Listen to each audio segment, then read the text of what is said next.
السلام علیکم ورحمۃ اللہ وبرکاتہ. نحمده ونصلي على رسوله الكريم اما بعد فاعوذ بالله من الشيطان الرجيم بسم الله الرحمن الرحيم رب اشرح لي صدري ويسر لي امري واحلل عقدة من لساني يفقهوا قولي. اس وقت جو کتاب آپ کے سامنے اس کے کچھ صفحات، اس کتاب کا نام فقہ القلوب ہے. فقہ القلوب کا مطلب ہے دلوں کی فقہ. فقہ الطہارہ، فقہ العبادات، فقہ الصلاۃ، فقہ الحج، ان تمام اقسام کی فقہ سے تو آپ واقف ہی ہیں، لیکن یہ اس فقہ سے تھوڑی سی مختلف فقہ ہے، بلکہ ان تمام فقہ کی بنیاد ہے. فقہ القلوب کہ جو امور دلوں سے متعلق ہیں ان کے بارے میں سمجھ بوجھ، ان کی فقہ، ان کی انڈرسٹینڈنگ. اللہ سبحانہ وتعالیٰ نے ہمیں پیدا کیا اور ہمارے جسم میں جہاں ہر عضو بہت متناسب بنایا، بہترین بنایا اور اپنے اپنے کام کا بنایا، وہاں خاص طور پر ہمارا دل ان سب کا سردار ہے، اسے خاص اہمیت حاصل ہے. دل انسان کی خیالات کا مرکز ہے، منبع ہے. جو کچھ دل میں ہوتا ہے باقی جسم اس کی تابعداری کرتا ہے. اگر دل میں ایمان ہو، تقوی ہو، توکل ہو، اللہ کی خشیت ہو، اللہ کی محبت ہو، اللہ پر یقین اور اعتماد ہر چیز سے بڑھ کر ہو، تو انسان کے اعمال عام لوگوں سے بالکل مختلف ہوتے ہیں جو ایسا ایمان اور یقین نہیں رکھتے. ہمارے اعمال اس وقت تک صالح ہو نہیں سکتے، درست ہو نہیں سکتے جب تک ہمارا دل درست نہ ہو. اور دل کی درستگی جو ہے وہ ایمان کی درستگی کے ساتھ ہے.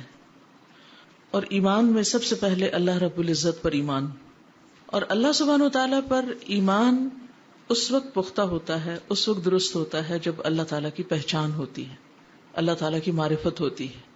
اللہ سبحانہ وتعالیٰ کی معرفت دو خاص طریقوں سے ہوتی. نمبر 1، اللہ کی کتاب کے ذریعے، جو کچھ اللہ سبحانہ وتعالیٰ نے اپنے بارے میں خود اپنی کتاب میں بتا دیا کہ وہ کون ہے، اور پھر اس کی مزید وضاحت رسول اللہ صلی اللہ علیہ وسلم نے کر دی.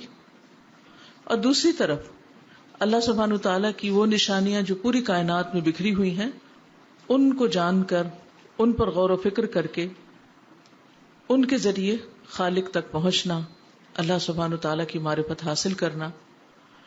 یہ کتاب ان دونوں علوم کا کمبینیشن ہے. یعنی ایک طرف قرآن و سنت سے رہنمائی دی جاتی ہے اور دوسری طرف کائنات کی نشانیوں پر غور و فکر سکھایا جاتا ہے، اور اس سے اللہ تعالیٰ کی محبت اور معرفت دلوں میں پیدا ہوتی ہے، جس کے نتیجے میں ایمان مضبوط ہوتا ہے. اسی لیے ہم دیکھتے ہیں کہ اس کتاب کا جو ٹائٹل ہے وہ ہے فقہ القلوب فی ضوء القرآن والسنہ، قرآن و سنت کی روشنی میں قلوب کی فقہ.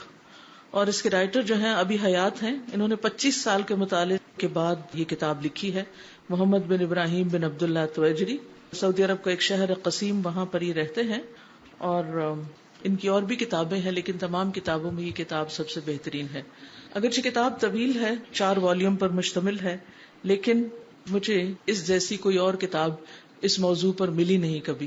مجھے بہت عرصے سے اس بات کی تلاش تھی کہ اللہ سبحانہ وتعالیٰ کے بارے میں اور جانا جائے، بہترین طریقے سے جانا جائے، تاکہ ایمان درست ہو، مضبوط ہو. کیونکہ ایمان مضبوط ہوگا تو باقی کاموں میں بھی بہتری آئے گی. اور ویسے بھی دل کی حالت ایک تو رہتی نہیں، اس کو مسلسل غذا کی، نرشمنٹ کی ضرورت رہتی ہے. تو اس لیے تقریباً 4-5 سال سے ہم اس کتاب کو ہر ہفتے جمعے کے دن اسی وقت 2 بجے، جب ساری کلاسز وہاں پر آف ہو جاتی ہیں، تو اس کے بعد ہم اس کو پڑھتے ہیں. تو بہرحال اس کتاب میں ہم دیکھتے ہیں کہ شروع میں مقدمہ ہے کافی طویل، اور اس کے بعد اللہ سبحانہ وتعالیٰ کے ناموں اور صفات کے اوپر کافی اچھی بحث انہوں نے کی ہے، اور بہت ہی مختصر اور عمدہ طریقے سے انہوں نے اللہ تعالیٰ کی صفات کی پہچان کروائی ہے. اللہ سبحانہ وتعالیٰ کے ناموں اور صفات کا جو علم ہے، اس کو اشرف العلوم کہتے ہیں. یعنی جتنے بھی ہم علوم پڑھتے ہیں، جیسے عام فقہ ہے، عبادات کی فقہ ہے، یا گرامر ہے، صرف و نحو ہے، یا پھر کسی زبان کا سیکھنا، یا کوئی بھی علم دنیا میں انسان دینی یا دنیاوی علم سیکھتا ہے، تو ان سب سے زیادہ بہترین علم جو ہے وہ فقہ الاسماء الحسنی ہے. اللہ سبحانہ وتعالیٰ کے ناموں کی فقہ، اس کی انڈرسٹینڈنگ، اس کی پہچان. کیونکہ اللہ تعالیٰ کی پہچان کے لیے اللہ تعالیٰ کے ناموں اور اللہ تعالیٰ کی صفات کو جاننا ضروری ہے، اور ان صفات کا صحیح مفہوم جاننا ضروری ہے، وہ مفہوم جو قرآن و سنت نے متعین کیا ہے۔ آپ کو کئی کتابیں ملیں گی اسماء الحسنہ پہ، اور اردو کی کتابوں نے تو اکثر اس کو بس وظیفہ ہی بنا دیا ہے، اس آیت پہ بنیاد کر کے کہ وَلِلَّهِ الْأَسْمَاءُ الْحُسْنَى فَادْعُوهُ بِهَا، اللہ کے ہیں اچھے اچھے نام، تو ان ناموں کے ساتھ اس کو پکارو۔ تو بس انہوں نے یہی مطلب لیا کہ ان ناموں کے ساتھ ہمیں اللہ کو پکارنا اور اپنے مسائل کو حل کرنا ہے۔ اس میں کوئی شک نہیں کہ اللہ تعالیٰ کا حکم ہے اور ہمیں پکارنا بھی چاہیے، لیکن جس طرح اپنے پاس سے ان کی گنتی مقرر کر دی گئی یا پھر ان کے کمبینیشن بنا دیے گئے، تو ان چیزوں سے بچنا چاہیے۔ لیکن آپ سب اپنی زندگی میں یہ گول ضرور رکھیں کہ اللہ سبحانہ و تعالیٰ کے ان ناموں کی صحیح انڈرسٹینڈنگ ضرور ہو، اور یہ ایک دفعہ پڑھنے سے نہیں آتی، یعنی ان صفات کو اور اس کی وضاحت کو بار بار پڑھیں، ایک بار پڑھیں پھر پڑھیں پھر پڑھیں پھر پڑھیں، تو اس سے یہ ہے کہ آپ کا ایمان مضبوط سے مضبوط تر ہوتا چلا جائے گا، اور جتنا جتنا ایمان مضبوط ہوگا اتنی آپ کی نماز اچھی ہوگی، اتنے ہی آپ کے لوگوں سے ریلیشن شپ اچھے ہوں گے۔ ساری چیزوں کی بنیاد اس پر ہے کہ ہماری زندگی میں ہمارا اپنا تعلق اور کنیکشن اللہ سبحانہ و تعالیٰ سے کتنا مضبوط ہے۔ اس کی مضبوطی پر ہی ہمارے دنیا اور آخرت کی کامیابی کا انحصار ہے کہ ہم کوئی بھی کام کتنا اس کے لیے کرتے ہیں اور کتنا دوسروں کے لیے۔ بہرحال یہ مختصر سی تمہید تھی اس کتاب کی۔ اللہ سبحانہ و تعالیٰ کے اسماء و صفات کے بعد انہوں نے اللہ سبحانہ و تعالیٰ کا جو نام ہے الخالق، کہ وہ پیدا کرنے والا ہے، تو پھر خلق کے بارے میں، اللہ کی تخلیق کے بارے میں، پوری کائنات کی جو تخلیق ہے اس کے بارے میں، پھر آسمان، پھر زمین، پھر اس کے بعد عرش، کرسی، ملائکہ، جو بھی چیزیں اللہ تعالیٰ نے بڑی یا چھوٹی پیدا کی ہیں، ان میں سے مختلف چیزوں کے بارے میں، جیسے شمس و قمر ہے، نجوم ہیں، حیوانات ہیں، نباتات ہیں، ان تمام چیزوں کے بارے میں یہ بات کرتے ہیں۔ اور آج ہم انشاءاللہ بات کریں گے خلق الجبال پر، کہ اللہ سبحانہ و تعالیٰ نے پہاڑوں کو پیدا کیا۔ یہ سب ہم آیات قرآن مجید میں پڑھتے ہیں، لیکن ہم دیکھتے ہیں کہ کس طرح انہوں نے ان پر غور و فکر کیا ہے۔ ہر ایک کا انداز مختلف ہوتا ہے، اور اس سے انسان کے اپنے ذہن کے دریچے کھلتے ہیں اور مزید چیزوں میں غور و فکر کا موقع ملتا ہے، یہ طریقہ آتا ہے، یہ سلیقہ آتا ہے۔ خلق الجبال، قال اللہ تعالی الم نجعل الارض مہادا والجبال اوتادا۔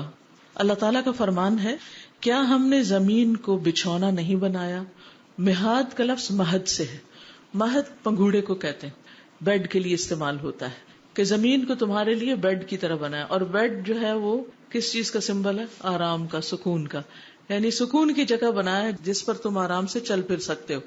اور اسے پرسکون بنانے کے لیے خاص طور پر کیا کیا؟ والجبال اوتادا، پہاڑوں کو میخیں بنایا، یعنی پہاڑوں کو زمین کے اندر کیلوں کی طرح ٹھوک کر یا رکھ کے، گاڑ کے، ارساہا کا لفظ قرآن مجید کی مختلف آیات میں آتا ہے کہ ان کو گاڑ کے زمین کو اس طرح مضبوط بنا دیا گیا کہ اس پہ انسان، حیوان اور نباتات اور باقی تمام چیزیں جو ہیں وہ پرسکون طریقے سے اپنا اپنا کام کر سکیں۔ اور ہم بھی اس پر چلتے ہیں، پھرتے ہیں، کھاتے ہیں، پیتے ہیں، سب کام کاج کرتے ہیں، حالانکہ زمین اپنی دوہری رفتار کے ساتھ فضا میں گھوم رہی ہے اور بہت تیزی کے ساتھ گھوم رہی ہے، لیکن اس کے باوجود ہم اس پر سکون کے ساتھ اپنے سارے کام کر رہے ہیں۔ تو گویا یہ ہمارے لیے ایک بیڈ کی طرح ہے، اور اس کو پرسکون کرنے کے لیے خصوصاً پہاڑوں کا عمل دخل ہے۔ والجبال اوتادا، أَلَمْ نَجْعَلِ الْأَرْضَ مِهَادًا وَالْجِبَالَ أَوْتَادًا۔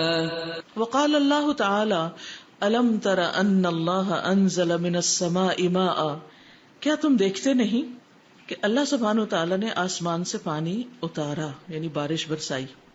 ترا کا لفظ عربی زبان میں جب آتا ہے تو رآ کا مطلب ہوتا ہے دیکھنا، اور دیکھا دو طرح سے جاتا ہے، ایک ہوتا ہے آنکھ سے دیکھنا اور ایک ہوتا ہے دل کی نگاہ سے دیکھنا۔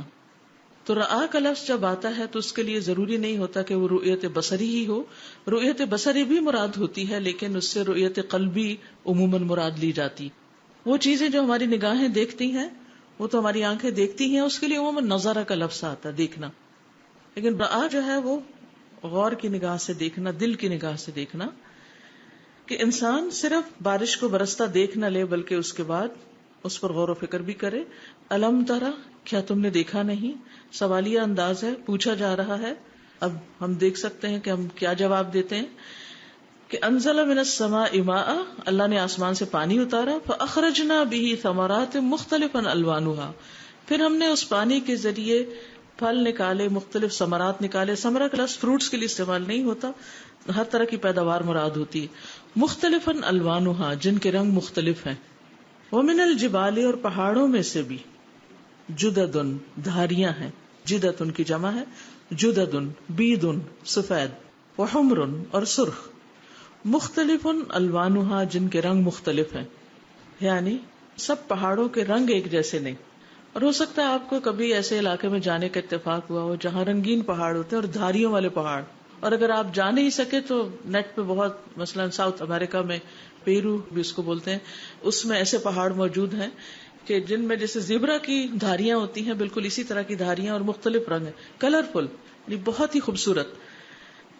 مختلف الوانها وغرابیب سود، اور کالے سیاہ. غرابیب جو ہے غربیب سے ہے، غراب عربی زبان میں کوے کو کہتے ہیں، یہ لفظ غروب سے نکلا ہے، اس لیے یہ تھوڑی ڈیٹیل بتا رہی ہوں الفاظ کی تاکہ ان کا ترجمہ یاد رکھنا آسان ہو، ورنہ غرابیب ایک نیا سا لفظ ہے تو وہ پھر بھول جاتا ہے دوبارہ. تو رٹنے کی بجائے انسان اگر غروب کا لفظ یاد رکھے تو غروب کے ساتھ ہی اندھیرا ہو جاتا ہے، پھر انسان اندھیری کی طرف چل پڑتا ہے.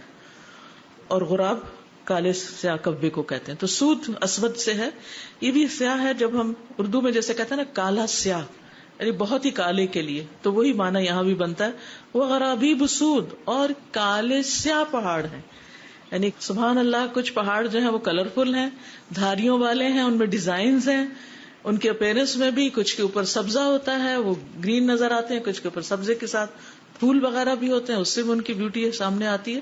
اور کچھ جو ہیں بالکل چٹیل پہاڑ ہوتے ہیں، سخت قسم کی راکس ہوتی ہیں، کچھ بھی ان پر نظر نہیں آتا. اور کچھ جو ہیں وہ انتہائی سیاہ کالے. خاص طور پر اگر آپ سعودی عرب میں ٹریول کریں، اندرونی علاقے کی طرف جائیں تو آپ کو ایسے پہاڑ ملیں گے. اور پھر یہ پہاڑ جو ہیں یہ انسان کے لیے پہچان کا ذریعہ بھی ہوتے ہیں. یعنی آج کے دور میں تو انسانوں نے خود بہت سے سائنس ایسے ایجاد کر لیے کہ جس کی وجہ سے زمین پر ٹریولنگ کرتے ہوئے انسان کو پتا ہوتا ہے کہ کس سٹی میں ہے، کس کنٹری میں ہے، کون سی جگہ کتنی دور ہے ہم سے. لیکن پہلے زمانے میں اس طرح کی نہ تو روڈز تھیں اور نہ ہی اس قسم کے کوئی نشانات تھے. تو لوگ پہاڑوں کی شکلوں، رنگوں اور ان کے سائز اور ان کے مختلف انداز سے اپنے راستے تلاش کیا کرتے تھے. تو اس میں ایک حکمت بھی نظر آتی ہے. وغرابیب سود ومن الناس، اور لوگوں میں سے بھی ان کے بھی رنگ ہیں. والدواب، اور جاندار. والانعام، اور مویشی. دواب اور انعام میں فرق یہ کہ دواب جو ہے ہر قسم کا چلنے والا جانور، یعنی ہر جاندار کے لیے عام لفظ ہے، کامن ورڈ ہے، چاہے وہ زمین پر ہو یا اڑ رہا ہو، ہر وہ جس کے اندر جان ہو، اسی لیے ہم اس کو جانور کہتے ہیں، جان والا. اور انعام جو ہے وہ مویشی، جیسے اونٹ، گائے، بھیڑ، بکری وغیرہ. مختلف الوانہ، اس کے بھی رنگ مختلف ہیں. اور ہمارے یہاں تو عام طور پر اونٹ جیسے براؤنی رنگ کے ہوتے ہیں، ہلکے براؤن، جیسے ڈارک براؤن، لیکن کچھ جگہوں پر بالکل وائٹ بھی ہوتے ہیں، کہیں بالکل سیاہ بھی ہوتے ہیں. اور دونوں جب اکٹھے چل رہے ہوتے ہیں تو ایک عجیب نظارہ پیش کرتے ہیں، بہت ہی خوبصورت چیز نظر آتی ہے. تو اللہ تعالیٰ فرماتے ہیں کہ ان نشانیوں کی طرف غور کرو کہ کتنے رنگ اللہ نے بنائے. کذالک، اسی طرح. مختلف الوانہ کذالک، ان کے بھی رنگ مختلف ہیں. انما یخشی اللہ من عبادہ العلماء، بے شک اللہ سے ڈرتے ہیں اس کے عالم بندے ہی، جاننے والے ہی. اب یہاں علماء کا لفظ استعمال ہوا ہے، اور پیچھے جتنی باتیں ہوئی ہیں وہ ساری کائنات کی یا زمین کی مختلف جو نشانیاں ہیں ان کے بارے میں بات ہو رہی ہے کہ انسان جب ان تمام چیزوں پر غور و فکر کرتا ہے، ان کے بارے میں پڑھتا ہے، جانتا ہے، سیکھتا ہے، سکھاتا ہے، تو اس سے بھی انسان کے اندر اللہ کی خشیت آتی. لیکن صرف ان علوم سے بھی نہیں آتی. ٹھیک ہے، انسان بعض اوقات حیران ہوتا ہے اور کچھ لوگ ایمان بھی لے آتے ہیں ایسی کوئی نشانی دیکھ کر، لیکن عموماً خالی ان نشانیوں پر غور کرنا فائدہ نہیں دیتا جب تک اس کے ساتھ اللہ سبحانہ وتعالیٰ کی جو آیات ہیں، قرآن کی یا دین کا علم ہے، وہ ساتھ نہ ہو. کیونکہ ہر چیز کو اس کے اصل پرسپیکٹو میں اور اصل جگہ پر رکھ کر قرآن ہی سکھاتا اور دکھاتا ہے ہمیں. اور قرآن مجید کے ذریعے جس طرح غور و فکر کی انسان کو عادت پڑتی تو ایک میننگ فل، پرپس فل ہوتی ہے. ایم لیسلی انسان چیزوں کو گھورتا نہیں رہتا یا دیکھ کے واو واو کر کے ختم نہیں کر دیتا، بلکہ اس سے آگے بھی جاتا ہے. اور اللہ کی تعریف کرتا ہے، اور حقیقی معنوں میں پھر سبحان اللہ کہتا ہے، یعنی صرف ایک زبان نہیں بلکہ دل سے وہ کہنے والا بنتا ہے. ان اللہ عزیز غفور، بے شک اللہ زبردست ہے، بخشنے والا ہے، یعنی پوری قدرت رکھتا ہے کہ انسانوں کو سزا دے، لیکن ان کی غفلت پر ان کو فوراً پکڑتا نہیں، ان کو معاف بھی کر دیتا ہے. لایا گیا ہے اور سبق یہ ملتا ہے کہ اگر ہم واقعی چاہتے ہیں کہ ہمارے اندر اللہ کی خشیت پیدا ہو تو اس کے لیے ضروری ہے کہ ہم کائنات میں چل پھر کے، گھوم پھر کے مختلف چیزوں کو دیکھیں اور صرف سرسری نظر سے نہ دیکھیں. ہم سے پہلے جن لوگوں نے دیکھا اور ان کے بارے میں لکھا ہے، جن کا ہم سے زیادہ علم ہے، ان کے علم سے بھی استفادہ کریں اور خود بھی غور و فکر کریں، کیونکہ ہر انسان کو اللہ نے مختلف نظر دے رکھی ہوتی، تو صرف دوسروں کی پیروی اور تقلید ہی نہیں بلکہ اپنی نگاہ بھی استعمال کرنی ہے. اب یہ جو خشیت ہے، خشیت اللہ سبحانہ و تعالیٰ کے لیے ہوتی ہے. خشیت وہ خوف ہوتا ہے جو علم کی بنا پہ آتا ہے.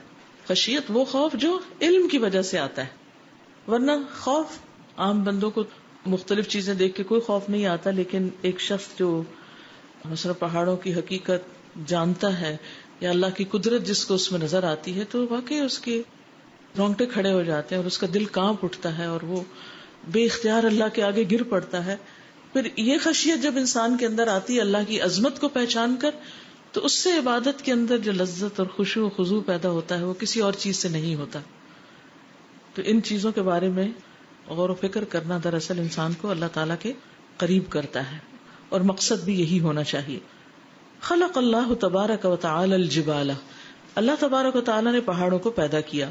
وجعل فیہا من المنافع ما لا یحصیہ الا من خلقها ونصبها، اور اس نے ان میں ایسے فائدے رکھ دیے ہیں ان پہاڑوں کے اندر، یعنی ان کی ظاہری شیپ میں بھی فائدے ہیں، لیکن ان کے نیچے وہ فائدے ہیں جس کو انسان شمار بھی نہیں کر سکتا، گن بھی نہیں سکتا، ان کا احاطہ ہی نہیں کر سکتا، مگر وہی جس نے ان کو پیدا کیا اور ان کو نصب کیا. کیونکہ ان کا حجم اتنا بڑا ہے، اتنے ہیوج ہوتے ہیں کہ انسان کے لیے ان کے اندر تک پہنچنا اور اندر کے خزانے نکالنا اور ان کو ڈسکور کرنا، یہ بہت بڑا ٹاسک ہے، آسان نہیں ہے. اور اس میں صرف یہ رکاوٹ نہیں ہوتی کہ آپ کے پاس ایسی مشینری ہو کہ جس کے ذریعے آپ جائیں اور کھودیں پہاڑوں کو اور اس میں سے چیزیں نکالیں. آج کے دور میں آپ دیکھیں کہ جو جغرافیائی تقسیمیں ہو چکی ہیں اور پہاڑ بھی لوگوں نے اپنی ملکیت میں لے رکھے ہیں، نہ وہ خود اس کے اندر کچھ اس سے نکالیں گے اور نہ وہ دوسروں کو نکالنے دیں گے. تو ایسی بھی بہت ساری رکاوٹیں ہیں، بلکہ اسلحہ لے کے آپ کا مقابلے پہ آ جاتے ہیں کہ آپ ہاتھ تو لگائیں ان چیزوں کو. ایک تو ایک ایکسپلور کرنے کی پوری صلاحیت نہیں رکھتا، اور جو رکھتے بھی ہیں ان کے لیے بھی پوری آزادی نہیں کہ ہر چیز کو اندر تک جا کے دیکھ سکیں. تو اللہ سبحانہ وتعالیٰ کے ایسے راز ہیں ان کے اندر جن کو اللہ ہی بہتر جانتا ہے ان کی حقیقت کو. وجعل سبحانہ الثلج يسقط علیہا، اور اللہ تعالیٰ نے برف بنائی جو ان کے اوپر گرتی ہے، پہاڑوں کی چوٹیوں پر برف گرتی ہے. ان کا ایک فائدہ یہ بھی ہے، فیبقى فی قللها حاضنا لشراب البہائم والناس الی حین نفاذہ، تو وہ برف باقی رہتی ہے اس کی چوٹیوں پر، قلہ سے قلل، حاضنن، حاضن حضن سے ہے، حضن کہتے ہیں گود کو، جیسے بچہ ماں کی گود میں پروٹیکٹڈ ہوتا ہے، گرتا نہیں یا کمفرٹیبل فیل کرتا ہے، بالکل اسی طرح اللہ سبحانہ و تعالیٰ نے برف کو پہاڑوں کے اوپر اس طرح محفوظ کر دیا ہے، پروٹیکٹ کر دیا ہے، سٹور کر دیا ہے تاکہ جانور پی سکیں اور انسان اس وقت تک کہ وہ سب ختم ہو جائے. قبل ان تنفذ کلمات ربی، نفاذ ہوتا ہے کسی بھی چیز کا ختم ہو جانا، یعنی جب تک وہ برف باقی رہتی ہے، آہستہ آہستہ پگھلتی رہتی ہے اور انسانوں کو اور مویشیوں کو اور جانوروں کو پانی ملتا رہتا ہے. اب دیکھیں کہ ہم دیکھتے ہیں پہاڑوں کی چوٹیاں، اگر آپ خاص طور پر سفر کریں جہاز کا تو بیچ میں بہت سے ایسے مقامات آتے ہیں کہ جہاں پر برف سے ڈھکے ہوئے پہاڑ آپ کو نظر آتے ہیں، تو ہم دیکھ کے بس خوش ہو جاتے ہیں کہ کتنا خوبصورت سین ہے، کتنے اچھے لگ رہے ہیں. لیکن یہ نہیں سوچتے کہ اللہ سبحانہ وتعالیٰ نے اس میں صرف خوبصورتی ہی نہیں بلکہ انسانوں کے لیے کچھ چیزیں پہاڑوں کے اندر سٹور کی ہیں اور کچھ چیزیں پہاڑوں کے اوپر رکھی ہیں، ان کی سطح پر رکھی ہیں کہ انسان ان سے فائدہ اٹھا سکے. اور اگر یہی برف زمین پر ہو تو پھر کیا ہو، آگے اس کا ذکر وہ خود کریں گے. وَيَذُوبُ الثَّلْجُ مِنَ الْجِبَالِ تَدْرِيجِيًّا، پہاڑوں سے برف آہستہ آہستہ پگھلتی ہے، کیونکہ چوٹیاں اوپر ہوتی ہیں نا اور اوپر ٹھنڈک ہوتی ہے، یعنی ٹیمپریچر گرم نہیں ہوتا، تو جس کے نتیجے میں سورج بھی ان کے اوپر پڑتا رہتا ہے ان چوٹیوں پر، لیکن پھر بھی وہ ایک دم برف پگھل نہیں جاتی. اور ویسے بھی اتنی مقدار میں ہوتی ہے، ایک کے اوپر ایک تہیں اس کی ہوتی ہے کہ اس سے وہ ایک دوسرے کو سپورٹ دیتی ہیں. اگر وہاں سے ہوا بھی چلتی ہے وہ تو ٹھنڈی ہوتی ہے، اور وہ ٹھنڈی ہوا میں پھر پگھلنے کا عنصر کم ہو جاتا ہے. تو وہ جو ہیوج ماؤنٹین کے اوپر ایک ہیوج برف کا ماؤنٹین ہوتا ہے، وہ اللہ سبحانہ وتعالی نے خاص طریقے پر انسانوں کے لیے سٹور کیا ہے. فَتَجِيءُ مِنْهُ السُّيُولُ الْغَزِيرَةُ، اسی سے زبردست قسم کے سیلاب بھی آتے. یعنی سیول سیل سے، سیل کہتے ہیں سیلاب کو، کہ جب کچھ علاقے ایسے ہیں کہ جہاں پر پھر جب گرمیاں آتی ہیں تو کیا ہوتا ہے، پہاڑوں کی برف پگھل جاتی، اور جب وہ پگھلتی ہے تو پھر پانی کے ریلے بہتے ہیں اور سیلاب آ جاتے ہیں. اور جب سیلاب آتے ہیں تو جو عقل مند لوگ ڈیم بنا لیتے ہیں وہ گرمیوں میں یہ پگھلا ہوا پانی سٹور کر کے بجلی بھی بناتے ہیں اور اریگیشن کے لیے بھی استعمال کرتے ہیں. اور جو آپس میں لڑتے جھگڑتے رہتے ہیں ان کے بیچاروں غریبوں کے گاؤں بہتے چلے جاتے ہیں. فَتَجِيءُ مِنْهُ السُّيُولُ الْغَزِيرَةُ وَتَسِيلُ مِنْهُ الْأَنْهَارُ وَالْأَوْدِيَةُ، اور اسی سے بہتی ہیں نہریں بھی اور وادیاں بھی. یعنی یہ پانی نہروں میں وادیوں میں چلا جاتا ہے. فَيَنْبُتُ فِي الْمُرُوجِ وَالْوَهَادِ وَالرِّبَا دُرُوبَ النَّبَاتِ وَالْأَشْجَارِ، تو اگتے ہیں چراگاہوں میں. مروج چراگاہ، چراگاہوں میں، میدانوں میں، ٹیلوں پر. ربا ٹیلہ. دروب النبات، طرح طرح کے، دروب درب سے نہیں اقسام، نباتات اور درختوں کی اقسام، طرح طرح کی جڑی بوٹیاں اور طرح طرح کے نباتات اور پودے، رنگا رنگ مختلف قسموں کے.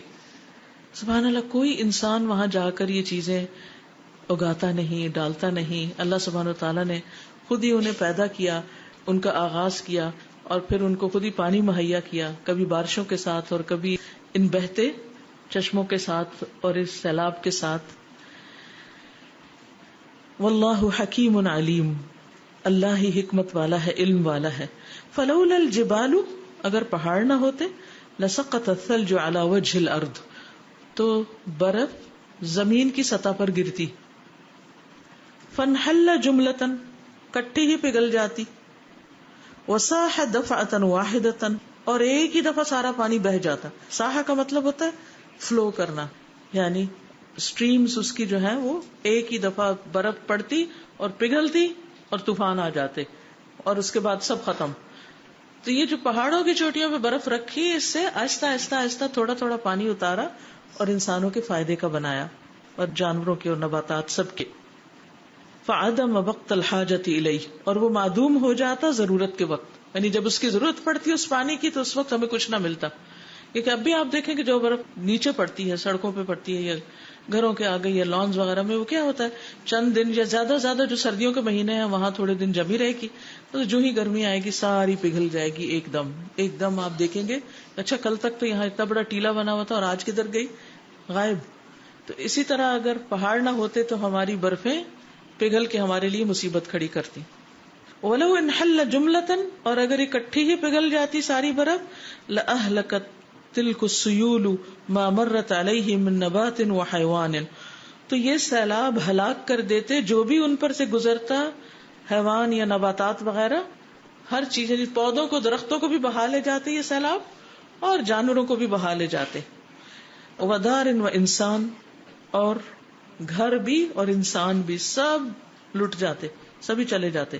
وقد خلق اللہ الجبال مختلفۃ الاشکال والالوان والاحجام متعددۃ المنافع والصفات، اللہ سبحانہ تعالیٰ نے پہاڑوں کو پیدا کیا مختلف شکلوں اور رنگوں میں.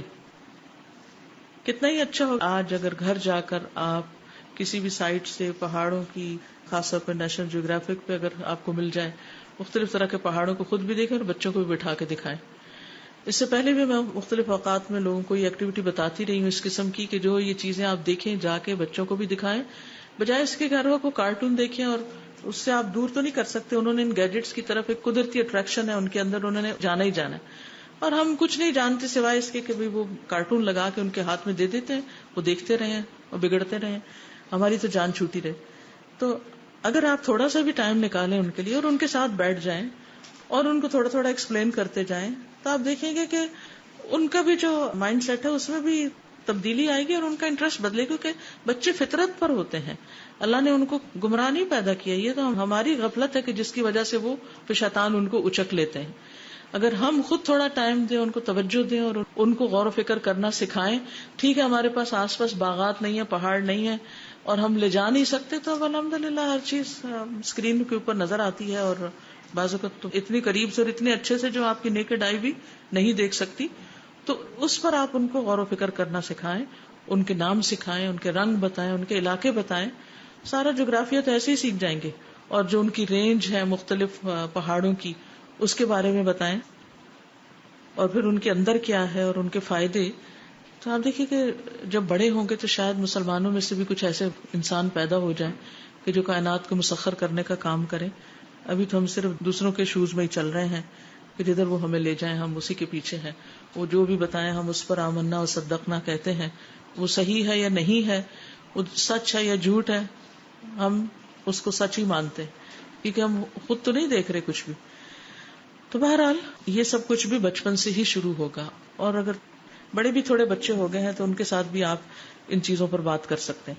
یہ کہتے ہیں کہ مختلف الاشکال، شکلوں کے جو مختلف پڑھتے ہیں اشکال کے بارے میں، شیپس کے بارے میں بچپن سے ہی انہیں پڑھانا شروع کر دیا جاتا ہے. یہ فلاں شیپ ہے، یہ فلاں، وہ اس کو رٹ لیتے ہیں، اس کے بعد کہیں اپلائی نہیں کرتے، نہ ہی پھر ان شیپس کے بعض اوقات نام آتے ہیں. تو ان شیپس کو یاد کرا کے ان کو دکھائیں کہ پوچھیں ان سے یہ کیا ہے، یہ کیسا ہے، یہ کیسا ہے. الوان، رنگوں کے، اگر آپ سارے رنگوں کے بارے تو آپ دیکھیں بچپن سے بچوں کو اسکول میں رنگ سکھاتے ہیں، لیکن چند رنگوں کے سوا سارے رنگ پتہ بھی نہیں ہوتے. تو ان رنگوں کا آپ پوچھ سکتے ہیں کہ کون سا پہاڑ کس رنگ کا ہے، کیا کیا ہے اس میں. والاحجام، اور ان کی جو چوٹی ہے بلندی کتنی ہے، بڑے سے بڑے پہاڑوں کی اور چھوٹے چھوٹے پہاڑوں کی بلندی کتنی ہے. اور اس کو اگر آپ کسی طرح میجر کر کے بتائیں کہ اگر اتنی بڑی بلڈنگ ہو تو یہ چوٹی سطح سمندر سے اتنی اونچی ہے، اور جس طرح وہ بادلوں تک چوٹیاں پہنچی بھی ہوتی ہیں، تو اس سے اللہ سبحانہ وتعالیٰ کی قدرت بھی سمجھ میں آتی. اور پھر متعددۃ المنافع، ان کے فائدے بھی مختلف ہیں.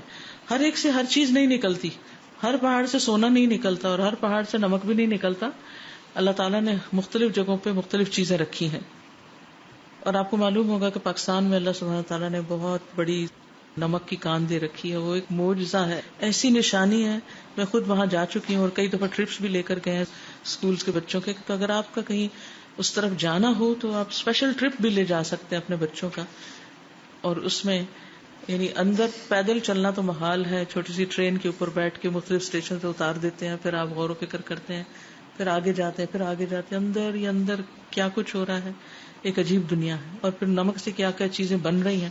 کراچی میں تو رکھنا مشکل ہو جاتی ہے، تو ساتھ ہی پگھلنا شروع ہو جاتی ہے. جی استاذ جب ماؤنٹینس کی بات ہو رہی ہے تو بھی میرا اتفاق ہوا جانے کا ناردرن ایریاز میں. تو اس میں جیسے فائدے کی بتائی گئی ہیں کہ بہت سی چیزیں، تو اس میں جو وہ پریشر سٹونز نکلتے ہیں، روبیز اور یہ ایمرلڈز اور سفائر، یہ سارے بعض ماؤنٹینس ایسے ہوتے ہیں کہ اس میں باہر ان کی ایسی کوئی آؤٹ لائننگ یا ایسے کلرز ہوتے ہیں جس سے ان کو اندازہ ہو جاتا ہے اس کے اندر کچھ ہے.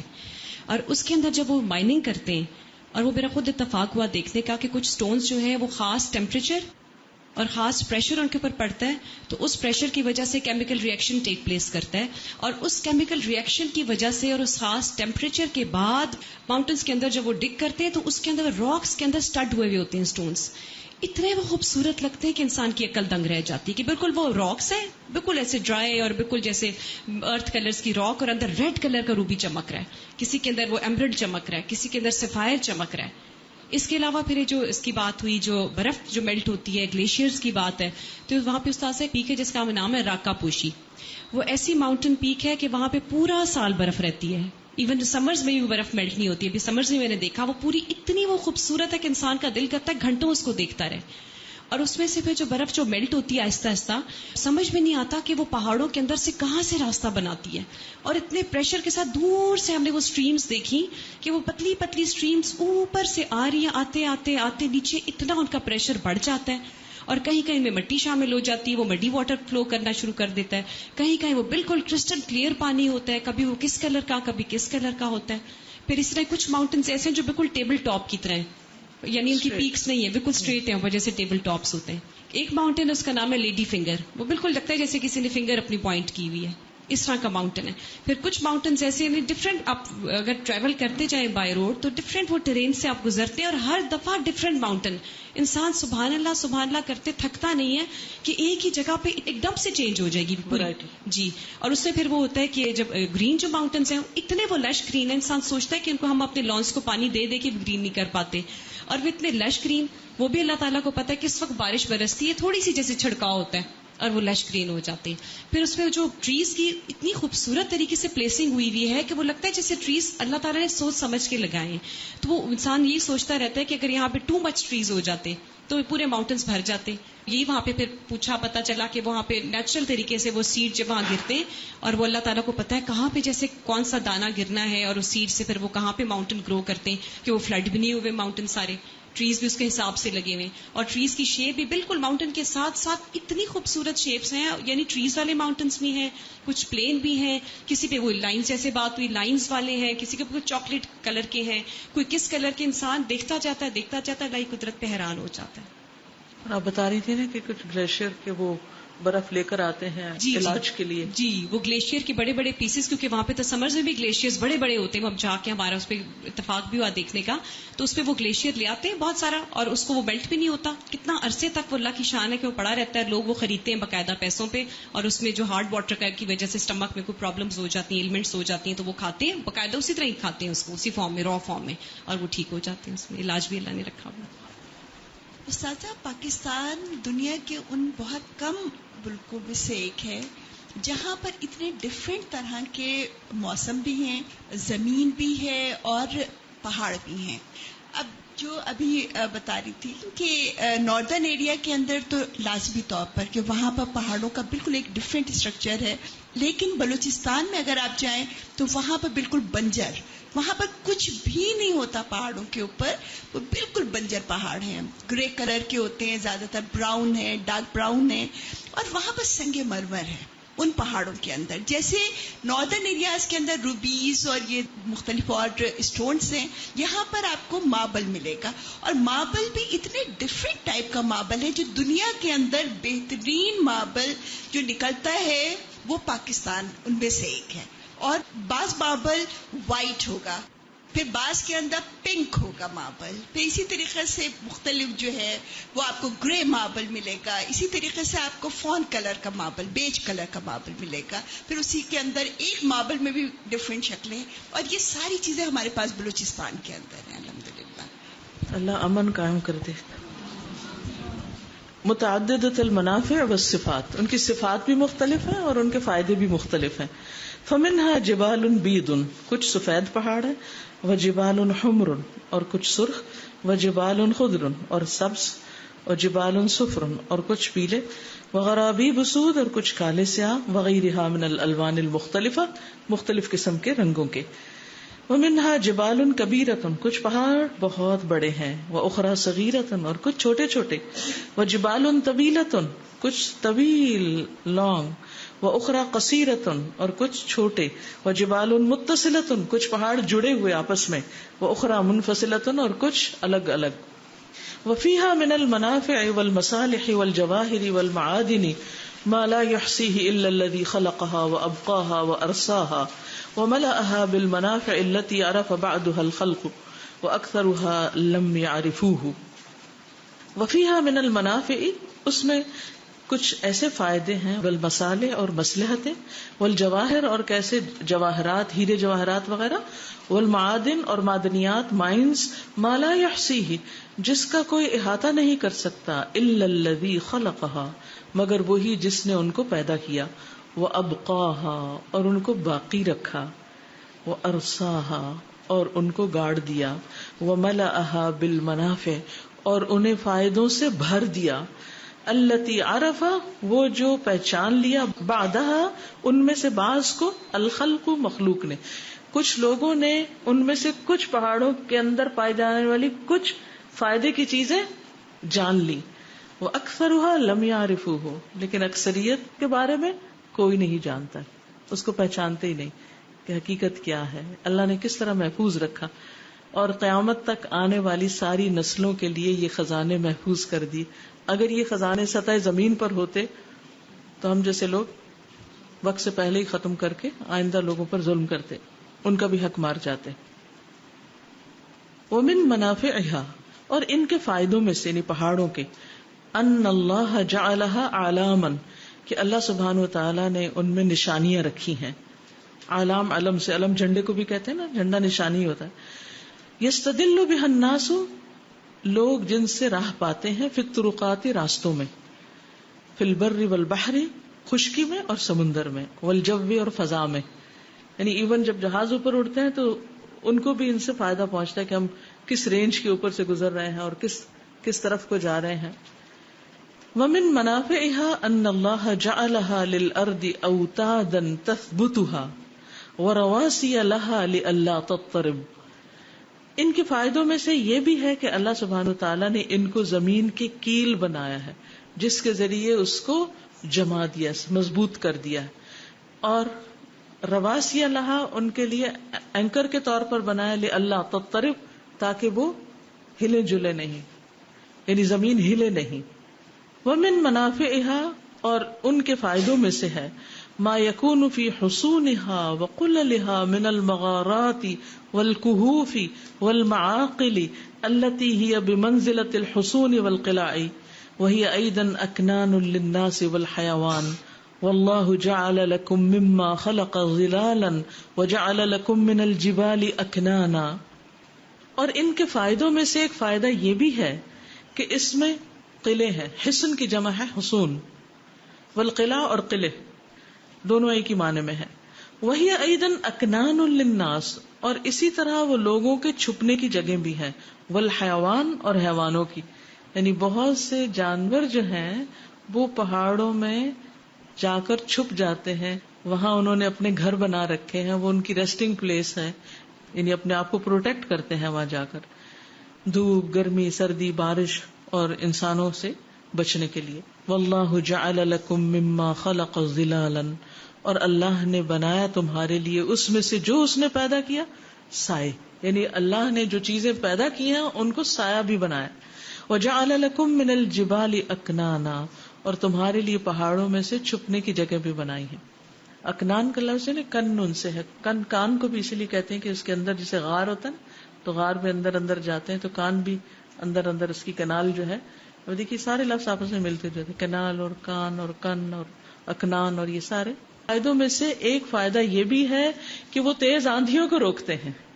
سبحان اللہ. آپ دیکھیں یہ ساری چیزیں ہم ملاحظہ کرتے ہیں لیکن ایک جگہ اکٹھے بیٹھ کے نہیں پڑھتے، یعنی سارے فائدے، تو پھر غور نہیں ہوتا.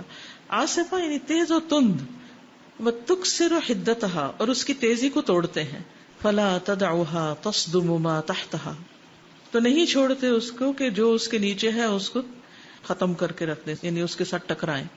وجعلها سبحانه سببا لرد السيول النازلة من اعلى، اور اللہ سبحانہ وتعالیٰ نے ان پہاڑوں کو ان سیلابوں کو روکنے کا بھی ذریعہ بنایا ہے جو اوپر سے اترتے ہیں. یعنی اگر پہاڑ ہوتے اور وہ رینج نہ ہوتی تو اوپر سے سیلاب اترتا اور آگے سیدھی زمین ہوتی تو ہر چیز اس میں بہ جاتی. لیکن پھر یہ ہوتا ہے کہ آگے پھر مزید پہاڑ ہوتے ہیں، پھر ان کو روک لیتے ہیں، پھر کٹاؤ ہوتا ہے، پھر رستے مڑ جاتے ہیں، اس سے سیلابوں کی حدت تیزی بھی کم ہو جاتی ہے. فلا تنزل جملتن بل تأخذ ذات الیمین و ذات الشمال، وہ سارے ایک ہی بار، جملتن کا مطلب ہوتا ہے یک بار ہی نہیں پانی اتر آتا اور سیلاب بنتا، بلکہ ان کا راستہ رائٹ اینڈ لیفٹ مڑ جاتا ہے. پہاڑوں کی وجہ سے وہ پانی اپنے راستے بدلتا ہے، اس میں وہ چکر کاٹتا رہتا ہے، جس کی وجہ سے وہ جو اس کی تیزی ہے یا اس کے جو نقصان ہے ان سے بھی انسان بچ جاتا ہے. وَخَلَقَهَا اللَّهُ عَزَّ وَجَلَّ عَلَى أَكْمَلِ هَيْئَةٍ وَأَنْفَعِهَا، اور اللہ سبحانہ تعالیٰ نے ان کو مکمل ہیئت یعنی شکل کے ساتھ اور فائدے کے ساتھ بنایا. فَلَوْ طَالَتْ، اگر یہ بہت لمبے ہوتے، وَاسْتَدَقَّتْ، اور سخت ہوتے، کَالْحَائِطِ، دیوار کی طرح، یعنی اگر یہ طویل ہوتے، پوائنٹی ہوتے اور دیواروں کی طرح سیدھے اسٹریٹ ہوتے تو پھر کیا ہوتا؟ لَتَعْذُرُ الصُّعُودَ عَلَيْهَا، تو ماؤنٹین کلائمبنگ نہ ہو سکتی، ان پہ پھر چڑھ نہ سکتے. آپ دیکھیے نا کچھ پہاڑ اسٹیپ بھی ہوتے ہیں نا، وہ تو بہت مشکل ہوتا ہے ان پہ چڑھنا، لیکن کچھ ہے وہ آہستہ آہستہ گریجولی ان کی ہائٹ سامنے آتی ہے، پھر لوگ ایک سطح تک چڑھتے ہیں، پھر دوسرے، پھر گھومتے گھماتے دوسری طرف سے کرتے کرتے اوپر تک پہنچ جاتے ہیں. اور پھر اوپر پہنچ کے جو فائدے وہ چڑھ کے نظر آتے ہیں وہ نیچے بیٹھ کے نہیں. والانتفاع بها، اور ان سے فائدہ اٹھانا بہت مشکل ہو جاتا اگر یہ سیدھی دیواریں ہوتی. یعنی یہ کام جو پہاڑ کرتے ہیں، سیلابوں کو روکتے ہیں، ہواؤں کو روکتے ہیں، یہ دیواریں بھی کر سکتی تھی. اللہ تعالیٰ چاہتا تو دیواریں بنا دیتا زمین میں، لیکن دیواروں کے یہ فائدے نہ ہوتے جو پہاڑوں کے فائدے ہیں. کام وہی کر رہے ہیں جو دیواریں کرتی ہیں، لیکن ان کے علاوہ بھی بے شمار فائدے ہیں ان کے اندر. وَلَسَتَرَتْ عَنِ النَّاسِ الشَّمْسُ وَالْهَوَاءُ، اور چھپ جاتا لوگوں سے سورج اور ہوا. کیونکہ اب دیکھیں کہ جب غروب ہوتا ہے نا تو دو پہاڑوں کی چوٹیوں کے بیچ میں سے جو سورج یا چاند نظر آ رہا ہوتا ہے اس کا اپنا ایک حسن ہوتا ہے. اور اگر اسٹریٹ وال ہوتی اتنی ہی اونچی بغیر کسی اس ٹاپ کے تو پھر کیا ہوتا، نہ سورج دکھائی دیتا اور نہ ہی ہوا آتی. اب یہ ہوتا ہے کہ اعتدال کے ساتھ چوٹیوں کے بیچ بیچ میں جو خلا ہوتا ہے اس میں سے ہوا بھی گزر جاتی ہے اور سورج کی روشنی بھی گزرتی رہتی ہے اور اس کا اپنا ایک حسن بھی ہوتا ہے.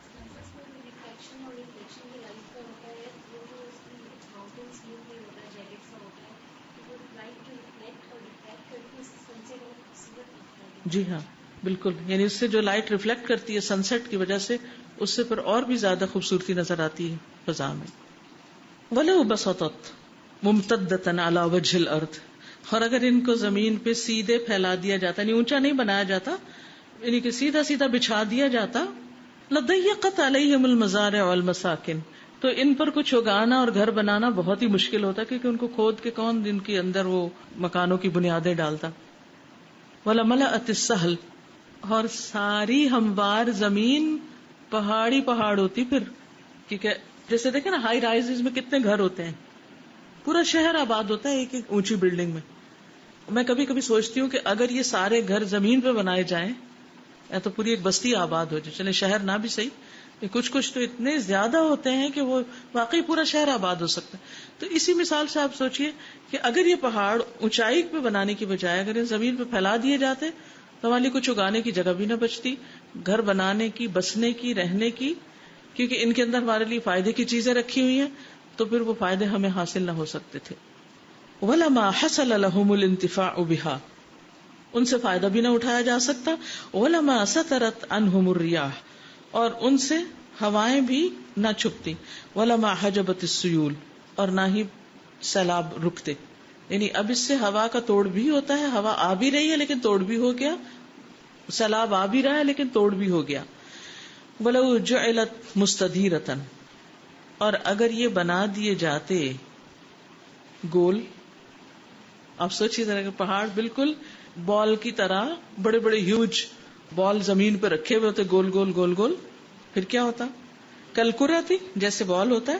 لم يتمكنوا من صعودها، اس پہ کوئی چڑھ ہی نہ سکتا، اوپر کون جاتا. فكان شكلها الذي خلقت عليه اولى الاشكال واليقها واحسنها واوقعها على وفق المصلحه، تو ہے ان کی شکل جس پر ان کو پیدا کیا گیا ہے سب سے بہترین شکل، سب سے مناسب، سب سے خوبصورت اور سب سے زیادہ مصلحت کے مطابق واقع ہونے والی. وخلق اللہ فیہا من النباتات والأودیۃ والأقاقیر وما لا ينبت فی السہول والرمال، اور پیدا کیا اللہ نے ان میں نباتات اور دوائیاں اور جڑی بوٹیاں، اقاقیر جڑی بوٹیاں، سہول سہل سے سہل کہتے ہیں نرم زمین کو، میدانوں میں اگی نہیں سکتی اور ریت میں بھی نہیں اگتی. یعنی کچھ پودے ایسے ہیں جو صرف پہاڑوں پر ہی اگ سکتے ہیں، زمین پہ نہیں اگایا جا سکتا ان کو، ان کی وہی جگہ ہے. اور وہ بہت پیور واٹر، پیور آب و ہوا کے اندر وہ دوائیاں بنتی ہیں وہاں، اور پھر انسان جا کے ان بوٹیوں کو لے آتے ہیں اور پھر ان سے مختلف چیزیں بناتے رہتے ہیں. یہ اللہ سبحانہ وتعالیٰ کی کتنی بڑی قدرت ہے کہ ہماری غذا کے لیے تو سہول بنائے اور ہمارے علاج کے لیے پہاڑوں پہ پودے اگائے.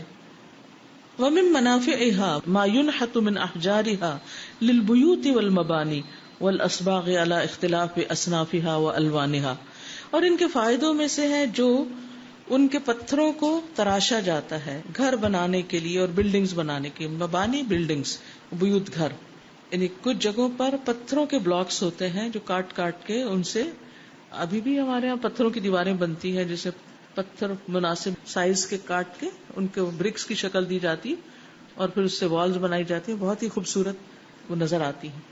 استاذہ ایک بات شیئر کرنا چاہتی ہوں. انڈیا کے اندر ایک بہت بڑی ڈرگ کمپنی ہے جس کا نام ہے ہمالیہ، اور وہ شروع ہی اسی طریقے سے ہوئی تھی کہ چونکہ ان سے کچھ تھوڑا سا ہمارا کچھ تعلق ہے، تو مسلمس ہیں ایکچولی جو ان کے فاؤنڈر ہیں، تو انہوں نے ہمالیہ ہی کے مطلب پہاڑوں پہ ہی وہ جاتے تھے اور وہاں سے جڑی بوٹیاں لے کے آتے تھے. تو وہ پہلے وہ تھوڑا سا وہ ہربل اسے شروع ہوا، وہ آہستہ آہستہ پہ وہ کمپنی کی بنیاد رکھی، اور اس وقت میرے خیال میں انڈیا کے اندر شاید وہ سب سے بڑی ڈرگ کمپنی ہے. مختلف اس کا دوائیاں نام ہی بنتی ہیں ہمالیہ، اس سے دوائیاں بنتی ہیں ساری جتنی بھی ہیں. Soaps and oils and medicines. یعنی اس میں ہوتا پتہ کیا ہے، جب ایک ہی پودے سے پہلے ہم اس کا ایکسٹریکٹ جب نکالتے ہیں تو اس سے ایک چیز بنتی ہے. مثلا اس کو عام دیکھیے جیسے گلاب کے پھول ہیں، تو پہلے مرحلے پر آپ اس سے گلاب کا رق نکال لیتے ہیں، پھر اس کا وہ جو اسٹف جو بھی ہوتا ہے اس سے پھر اور چیزیں بنتی ہیں. بعض لوگ گلقند وغیرہ بناتے ہیں، بعض اس میں سے جیسے اسکرب وغیرہ بنتے ہیں اور کئی چیزیں. تو وہ بائی پروڈکٹس جو ہوتی ہیں ایک کے بعد ایک کے بعد ایک اس سے نکلتی جاتی. اب کچھ بنیادی چیزیں نکال کے دوائیاں بنا لی، پھر جو اس کا ویسٹ بچا اس سے آگے اور کچھ بنا لیا. تو تجربے کرتے کرتے جیسے ایک ہی دودھ سے کتنی ہی چیزیں بن جاتی ہیں. والاسباغ، اسباغ کا لفظ ہے نا صبغہ سے ہے. صبغہ کہاں آتا ہے قرآن میں؟ صبغۃ اللہ. جی ہاں، صباغ جو ہوتا ہے رنگ ساز کو کہتے ہیں عربی میں. اسباغ اور رنگ پگمنٹس علی اختلاف اصنافها و الوانها، ان کے مختلف قسمیں ہیں اور ان کے رنگ ہیں. یعنی ان کے مختلف رنگ وغیرہ بھی ہوتے ہیں ان برکس کے یا ان پہاڑوں کے اندر سے جو چیزیں نکلتی ہیں. آپ دیکھیے کہ جو سڑکوں پہ جو بجری پڑتی ہے وہ کہاں سے آتی، وہ بھی کرشر سے پہاڑ توڑ توڑ کے اور ان کو کوٹ کوٹ کے سڑکوں پہ بچھایا جاتا ہے. اور پھر اس سے وَأَوْدَعَ اللَّهُ عَزَّ وَجَلَّ فِي الْجِبَالِ مِنَ الْجَوَاهِرِ وَالْمَعَادِنِ عَلَى اخْتِلَافِ أَصْنَافِهَا، اور سپرد کر دیا اللہ سبحانہ وتعالی نے پہاڑوں میں ہیرے جواہرات اور مائنز ان کی اقسام کے اختلاف کے باوجود، من الذهب سونا، والفضة اور چاندی، والنحاس اور پیتل، والحدید اور لوہا، والرصاص اور لیڈ یہ جو پینسل وغیرہ میں ہوتا ہے، والالماس اور ڈائمنڈ، والزمرد اور زمرد، والزبرجد وہ جو بلو سٹون نہیں ہوتا جو ایکوا مرین، جی زبرجد. اوکے زبرجد بہرحال سٹون ہی ہے جو پہاڑوں سے نکلتا ہے. وغیر ذالک من المعادن النفیسۃ، اور اس کے علاوہ بھی نفیس قسم کے جو معدنیات ہیں. واللتی ما یزال الانسان یجہل اکثرها، اور وہ سب بھی جن سے ابھی تک انسان جاہل ہے، لا علم ہے، جانتا ہی نہیں کہ اور کیا کچھ ہے اس کے لیے. وفیہا ما یکون الشیء الیسیر منہ تزید منفعته وقیمته علی قیمت الذهب باضعاف کثیرۃ کالیورانیم والالماس وغیرها، اور ان میں سے کچھ ایسے ہیں کہ جو تھوڑے یا چھوٹے ہوتے ہوئے بھی ان کی یا کم مقدار میں ہوتے ہوئے، یسیر یعنی کم، زائد یا زیادہ ہوتا ہے ان کا فائدہ اور ان کی قیمت سونے کی قیمت سے بھی کئی گنا، جیسے یورینیم اور ڈائمنڈز وغیرہ. یعنی یہ اگرچہ بہت بڑی مقدار میں نہیں پائے جاتے، جتنی زیادہ قیمتی چیزیں وہ کم مقدار میں ہیں لیکن ان کی جو ویلیو ہے وہ بہت زیادہ ہے. تو یہ بھی پہاڑوں سے نکلتی ہیں چیزیں. وفی الجبال من المنافع ما لا يعلمه ولا يحيط به الا الله الذي فطرها وابدعها، اور پہاڑوں میں بہت سے فائدے ہیں جن کو نہیں جانتا کوئی اور نہ ان کا کوئی احاطہ کر سکتا ہے سوائے اللہ تعالیٰ کے جس نے ان کو پیدا کیا اور ان کو ایجاد کیا. وقد عرف الانسان من معادنها على ما يزيد على 100 نوع، اور تحقیق جان لیا انسان نے ان مائنز میں سے جو 100 سے زیادہ قسم کی ہیں. وما جہل الانسان اکثر، جو انسان نے ابھی تک نہیں جانا وہ کہیں زیادہ ہے، یعنی بہت کم جانتا ہے انسان. ویسے بھی اللہ سبحانہ تعالیٰ فرماتے ہیں ولا يحيطون بشيء من علمه الا بما شاء، اللہ جب جتنا چاہتا ہے بس لوگوں کو دیتا جا رہا ہے اور اس کے بعد باقی نہیں، باقی اگلی جنریشن کے لیے اور پھر اس کے بعد کے لیے. وهذه المخلوقات والمنافع من اکبر الشواہد علی قدرت باریہا و فاطرہا، اور یہ مخلوقات اور ان کے فائدے یہ اللہ سبحانہ وتعالی کی قدرت کی گواہیوں یا نشانیوں میں سے بہت بڑی نشانیاں ہیں جو ان کا پیدا کرنے والا ہے اور ان کا پھاڑنے والا یا نکالنے والا یا ان کا جو خالق ہے. باری اور فاطر دونوں اللہ تعالیٰ کی صفات یہاں بیان ہو رہی ہیں. وَهَذِهِ الْجِبَالُ تُسَبِّحُ بِحَمْدِ رَبِّهَا، ان سارے کاموں کے ساتھ ساتھ یہ پہاڑ اپنے رب کی تسبیح بھی کرتے ہیں اس کی حمد کے ساتھ. اب یہ جو باقی معلومات ہیں یہ آپ کو کچھ بھی آپ ماؤنٹینز کے بارے میں پڑھیں تو کسی بھی کتاب کسی بھی ویب سائٹ سے آپ یہ سب کچھ جان لیں گے، لیکن وہاں یہ نہیں لکھا ہوگا کہ یہ پہاڑ اللہ کی تسبیح کرتے ہیں. بس یہاں فرق آ جاتا ہے. وَتَخْشَعُ لَهُ، اور اس کے آگے دبے ہوئے ہوتے ہیں. خشوع کہتے ہیں ایسا ڈر جو انسان کے اندر یوں سرایت کرے کہ انسان کے جسم پہ طاری ہو جائے، یعنی دب جائے. اسی لیے نماز کا خشوع کیا ہے؟ جس میں واقعی دل بھی اس کا جھکتا ہے اور اس کا جسم بھی. جسم تو اس کا کعبے کی طرف منہ کر کے جھکتا ہے، لیکن دل اس کا اللہ کے آگے جھکا ہوا ہوتا ہے، اور یہی نماز کا خشوع ہوتا ہے. وَتَسْجُدُ لَهُ، اور اس کے لیے سجدہ کرتے ہیں. وَتَنشَقُّ وَتَهْبُطُ، اور وہ پھٹتے ہیں اور گرتے ہیں. من خشیتی، اللہ کے ڈر سے. کما قال سبحانہ، جیسے اللہ سبحانہ ہوئے اللہ اکبر کرتے ہیں اٹھتے ہوئے نہیں. اور ایک مجلس میں اگر یہی آیت 2-3 بار بھی پڑھی جائے تو ایک سجدہ کافی ہو جاتا ہے.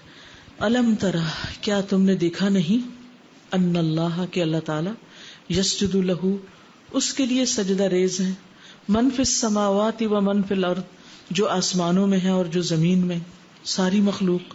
والشمس والقمر، سورج اور چاند. والنجوم والجبال، اور ستارے اور پہاڑ. والشجر والدواب، اور درخت اور جاندار. وکثیر من الناس، اور بہت سے انسان بھی. وکثیر حق علیہ العذاب، اور بہت سو پہ عذاب حق ہو چکا ہے کیونکہ وہ جھکتے نہیں. یہ صاف پتہ چلتا ہے جو اللہ کے آگے نہیں جھکتا اس کے لیے پھر اللہ کی رضا نہیں، اللہ کی پنشمنٹ ہے. وَمَن يُهِنِ اللَّهُ فَمَا لَهُ مِن مُكْرِمٍ، اور جس کو اللہ رسوا کر دے اسے کوئی بھی عزت نہیں دے سکتا، کوئی دینے والا ہے ہی نہیں. ان اللہ یفعل ما یشاء، بے شک اللہ کرتا ہے جو وہ چاہتا ہے. اب اس میں آپ دیکھیے آیت کئی دفعہ آپ نے پڑھی ہوگی، میں کتنے غور سے ٹھہر کے ہم نہیں سوچتے کہ جبال اتنے اونچے ہو کر اتنی بلندی کے باوجود بھی سجدہ کر رہے ہیں، اور ان کے سائے کس طرح جھکتے چلے جاتے ہیں دائیں اور بائیں سورج کے مطابق. تو اگر اتنی بڑی بڑی چوٹیاں سجدہ ریز ہیں تو پھر ہمارے لیے کیا حکم ہے. انسان پہاڑوں کی اونچائی تک تو پہنچ ہی نہیں سکتا. انسان کو اپنی اوقات جاننی چاہیے اور خوشی سے اللہ کے آگے جھکنا چاہیے. وقال سبحانہ، اور اللہ سبحانہ تعالیٰ نے فرمایا آپ صبر کیجئے ان باتوں پر جو لوگ کر رہے ہیں. وَاذْكُرْ عَبْدَنَا داود، اور ہمارے بندے داؤد کا ذکر کیجئے، ان کو یاد کیجئے. ذل ایدی، قوت والے. انہ اواب، جو بہت زیادہ پلٹنے والے تھے، رجوع کرنے والے تھے، بار بار اللہ سبحانہ تعالیٰ کی طرف لوٹنے والے تھے. انا سخرنا الجبال معہ، ہم نے ان کے ساتھ پہاڑوں کو مسخر کر دیا تھا. سبحان اللہ، یعنی پہاڑ زمین کی سب سے بڑی ہیوج ٹال اسٹرانگ مخلوق ہے اور وہ ان کے لیے مسخر کر دیے گئے. یعنی کیا شان ہے داؤد علیہ السلام کی بھی، لیکن اس کے باوجود کتنے ہمبل تھے، وہ کتنے عبادت گزار تھے، کتنے اللہ کی طرف رجوع کرنے والے اور کتنی تسبیح کرنے والے. یسبحنا، وہ تسبیح کرتے تھے، یعنی پہاڑ. بالعشی والاشراق، شام اور صبح. عشی کہتے ہیں عصر کے وقت کو، اور اشراق کہتے ہیں جب سورج نکل آتا ہے، شروق کے وقت، یعنی صبح شام. یعنی پہاڑوں کی تسبیح، کیونکہ داؤد علیہ السلام کی آواز بہت خوبصورت تھی، تو جب وہ تسبیح کرتے تھے تو ان کے ساتھ پہاڑ بھی تسبیح کرتے تھے، یا ان کو وہ تسبیح سنوائی جاتی تھی. اور پہاڑوں کی اپنی ایک باز گشت بھی ہوتی ہے نا، یعنی پہاڑوں کے بیچ میں اگر آپ آواز دیں کسی کو تو وہ اور طرح گونجتی، یا آپ بالکل ٹاپ پہ چلے جائیں اور بات کریں تو اور مختلف طرح آواز آتی. اب دیکھیے کہ آج کے انسان کو جب اللہ کی پہچان نہیں تو جب وہ کسی چیز کو مسخر کرتے ہیں تو ان کا حال کیا ہوتا ہے، اور اسے پھر کس کام میں لگاتے ہیں، کہاں استعمال کرتے ہیں. اور داؤد علیہ السلام نے ان ساری نعمتوں کو کس طرح استعمال کیا، اور اس کے ساتھ ساتھ اللہ سبحانہ وتعالیٰ کی تسبیح بھی کی، اللہ کو یاد بھی رکھا. کیونکہ ہم عام انسانوں کا حال یہ کہ تھوڑی سی بھی دنیا زیادہ مل جائے تو سب سے پہلا کام جو ہوتا ہے وہ دین کو خیر بات کہنا، اللہ کے ذکر سے غفلت، اللہ کی یاد سے غفلت ہو جاتی. داؤد علیہ السلام ایک سمبل ہے دینی اور دنیاوی علوم کو کمبائن کرنے والے، اور اللہ کے نبی ہوتے ہوئے اور خوبصورت آواز میں اس کی حمد و ثنا کرتے ہوئے ہمس پڑھا کرتے تھے نا زبور کی، اور اتنی تیزی کے ساتھ وہ پڑھتے تھے، آواز خوبصورت بھی تھی لیکن اتنا خوبصورت پڑھتے کہ جتنی دیر میں ان کی سواری تیار کی جاتی تھی اتنی دیر میں پوری زبور پڑھ ڈالتے تھے. اور پھر وہ ظاہر مختلف جگہوں پہ پڑھتے ہوں کہ اسی لیے پہاڑوں کے پاس پڑھنے کا ذکر ہو رہا ہے یہاں. وَكُلُّ مَا فِي الْكَوْنِ كَائِنَاتٌ حَيَّةٌ تُسَبِّحُ بِحَمْدِ رَبِّهَا، جو بھی کائنات میں ہے یہ سارے کا سارا زندہ ہے، اس کی زندگی ہے، ایک لائف ہے. وہ اپنے رب کی حمد کے ساتھ اس کی تسبیح کر رہے ہیں. یعنی جن چیزوں کو ہم ڈیڈ قرار دیتے ہیں ان کے اندر بھی ایک لائف ہے. وَتَخْشَعُ لَهُ، اور اللہ سے ڈرتے ہیں. وَمِنْهَا هَذِهِ الْجِبَالُ الْعَظِيمَةُ، اور انہی میں سے یہ عظیم الشان پہاڑ بھی ہیں. الَّتِي تَهْبِطُ مِنْ خَشْيَةِ رَبِّهَا، جو اپنے رب کی خشیت سے گر پڑتے ہیں. کما قال سبحانہ، جیسے اللہ تعالیٰ کا فرمان ہے، وَإِنَّ مِنَ الْحِجَارَةِ لَمَا يَتَفَجَّرُ مِنْهُ الْأَنْهَارُ، اور بے شک پتھروں میں سے جو پھوٹ نکلتی ہیں ان میں سے نہریں. وَإِنَّ مِنْهَا لَمَا يَشَّقَّقُ، اور بے شک ان حجارہ میں سے کچھ ایسے ہیں کہ جو پھٹ جاتے ہیں. فَيَخْرُجُ مِنْهُ الْمَاءُ، تو ان میں سے پانی نکلنے لگتا ہے. وَإِنَّ مِنْهَا لَمَا يَهْبِطُ مِنْ خَشْيَةِ اللَّهِ، اور ان میں سے بعض اللہ کے خوف سے گر پڑتے ہیں. سبحان اللہ، پہاڑوں کے اندر اللہ کا خوف اور وہ گر پڑے. ہم کتنی بار اللہ کے خوف سے کانپے ہیں اور اللہ کے آگے سجدے میں پڑے اللہ کے ڈر کی وجہ سے. اپنی ضرورت کے لیے یا فرض ادا کرنے کے لیے تو پھر بھی ہم سجدے میں چلے جاتے ہیں، یا دنیا کی کسی چیز سے ڈر کے پھر بھی ہماری روح کانپ اٹھتی ہے. لیکن ہم سب سوچیں کہ اللہ کے ڈر سے ہمارے دل کتنی بار کانپے اور ہمارے جسم پر کیسا لرزہ طاری ہوا اور کیسا خشوع آیا. ہم اپنی نمازوں کو ہی دیکھ لیں، یعنی جب خشوع ہوتا ہے تو وہ اس کے اندر ایک خوف بھی ہوتا ہے. یعنی نماز پڑھنی اس طرح چاہیے کہ جس میں انسان ایک خوف کی حالت میں بھی ہو، یعنی جہاں ایک طرف اطمینان اور سکون اس کو نصیب ہو رہا ہو اور نماز آنکھوں کی ٹھنڈک کو، وہاں دوسری طرف اس کے جسم پر اس خوف اور خشیت کا اظہار بھی ہو. لیکن جب ہم نماز میں ادھر ادھر دیکھ رہے ہوتے ہیں اور دوپٹہ ہی سنبھالے چلے جا رہے ہوتے ہیں تو پھر وہ کہاں سے خشوع اور کہاں سے خشیت آئے گی. اور خصوصاً جس طرح کے لباس اب ہم پہن رہے ہیں وہ نماز کے قابل تو ہے ہی نہیں، جن کو پہن کے لٹرلی ہم ننگے ہو رہے ہیں. مجھے کبھی سمجھ نہیں آ رہی کیوں، کس کو دکھا رہے ہیں، کیا دکھانا ہے، جسم کا کون سا حصہ دکھا رہے ہیں، پیٹھ. یعنی کس قدر شرم کی بات ہے. چھوٹے چھوٹے بچے بھی اپنی پیٹھ ڈھانکتے ہیں جو فطرت پر ہوتے ہیں. ہم بڑی بڑی خواتین نے اپنی پیٹھیں ننگی کر دی، ایسے لباس پہنے کہ جس کے چاک اتنے لمبے ہیں کہ لام محالہ آپ کی ٹانگوں کی شیپ نظر آئے، وہ حصہ جو سطر میں شامل ہے اور وہ پیٹھ جو سطر میں شامل ہے. اور پھر سی تھرو ہونا تو پھر الگ ہی بات ہے. اور پھر وہ ایسے ٹائٹ کہ جب آپ رکوع میں جائیں تو آپ کے ٹخنے کے پنڈلیاں بھی ننگی ہو جائیں اور سجدے میں جائیں تو پوری پیٹھ دکھائی دے. ایسی نماز میں خشوع کہاں سے آ سکتا ہے جس میں ساتھ ہی اللہ کی نافرمانی ہو رہی؟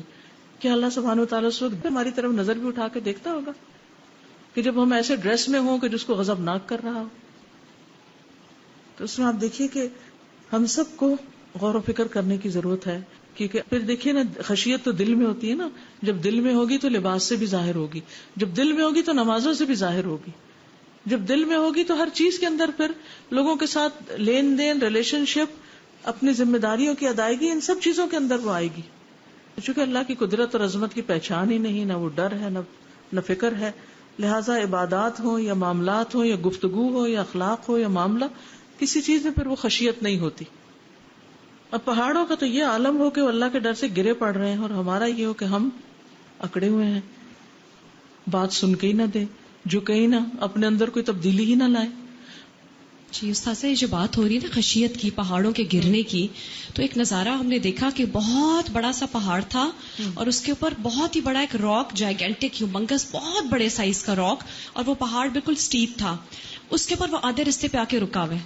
اب ہم کافی دیر دیکھتے رہے کہ اس کو کیا چیز روک رہی ہے، کیونکہ وہ بہت بڑا سا، وہ تو رول کرتا کرتا ہے، سٹیپ پہاڑ ہے، لیکن وہی اللہ کا خوف، اللہ کی خشیت، اللہ کا حکم، اللہ کی اطاعت کہ جہاں پہ اللہ نے حکم دیا رک جا، وہ وہاں پہ ٹھہرا ہوا ہے بالکل.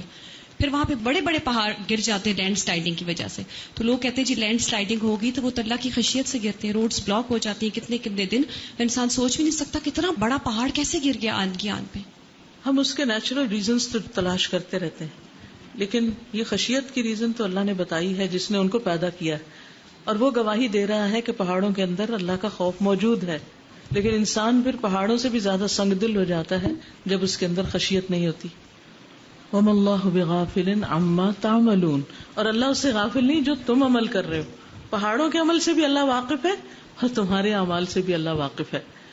وَهَذِهِ الْجِبَالُ الْعَظِيمَةُ هِيَ الَّتِي خَافَتْ كَالسَّمَاوَاتِ وَالْأَرْضِ مِنْ رَبِّهَا وَفَاطِرِهَا مِنْ حَمْلِ الْأَمَانَةِ فَأَبَتْ حَمْلَهَا فَأَشْفَقَتْ مِنْ ذَلِكَ كَمَا قَالَ سُبْحَانَهُ إِنَّا عَرَضْنَا الْأَمَانَةَ عَلَى السَّمَاوَاتِ وَالْأَرْضِ وَالْجِبَالِ فَأَبَيْنَ أَنْ يَحْمِلْنَهَا وَأَشْفَقْنَ مِنْهَا وَحَمَلَهَا الْإِنسَانُ إِنَّهُ كَانَ ظَلُومًا جَهُولًا.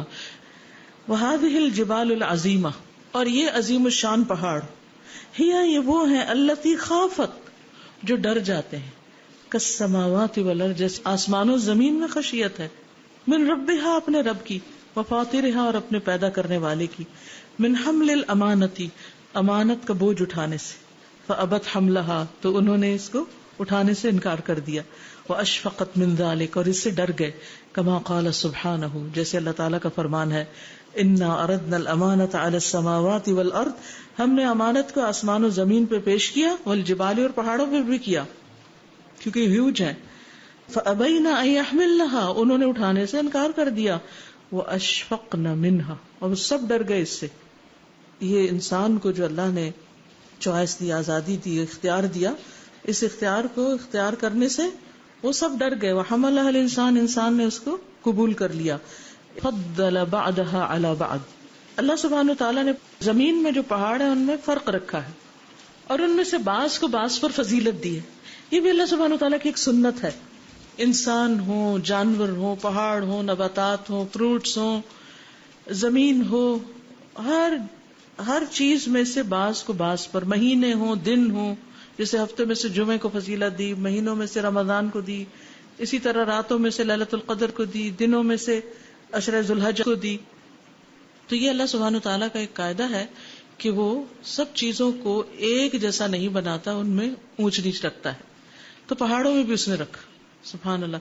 فمنها جبل الطور، ان میں سے جبل طور ہے، الذی کلم اللہ علیہ موسیٰ، جس پر اللہ سبحانہ تعالیٰ نے موسیٰ علیہ السلام سے کلام کیا صلی اللہ علیہ وسلم. اور موسیٰ علیہ السلام 40 راتیں وہاں پر رہے، اللہ کی عبادت کی.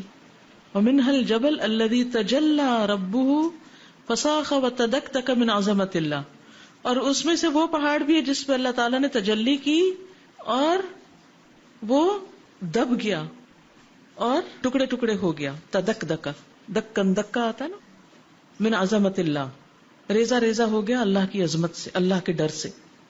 ومنها جبل احد، انہی میں سے احد کا پہاڑ ہے، الذي حبب اللہ رسولہ واصحابہ لہ، جس کو اللہ سبحانہ تعالیٰ نے محبوب بنا دیا اپنے رسول اور ان کے صحابہ کا.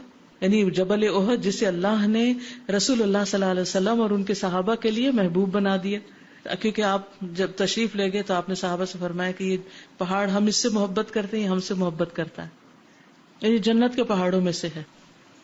اور اس کے مقابلے میں جو جبل عیر ہے وہ جہنم کے پہاڑوں میں سے ہے، جو دوسری طرف اپوزٹ کالے رنگ کا ہے، اس کو دیکھ کے تو ڈر لگتا ہے. وَمِنْهَا الْجَبَلَانِ اللَّذَانِ جَعَلَهُمَ اللَّهُ سُورًا عَلَى بَيْتِهِ، اور ان میں سے 2 پہاڑ ایسے ہیں جن کو اللہ سبحانہ تعالیٰ نے اپنے گھر کی دیواریں بنا دیا.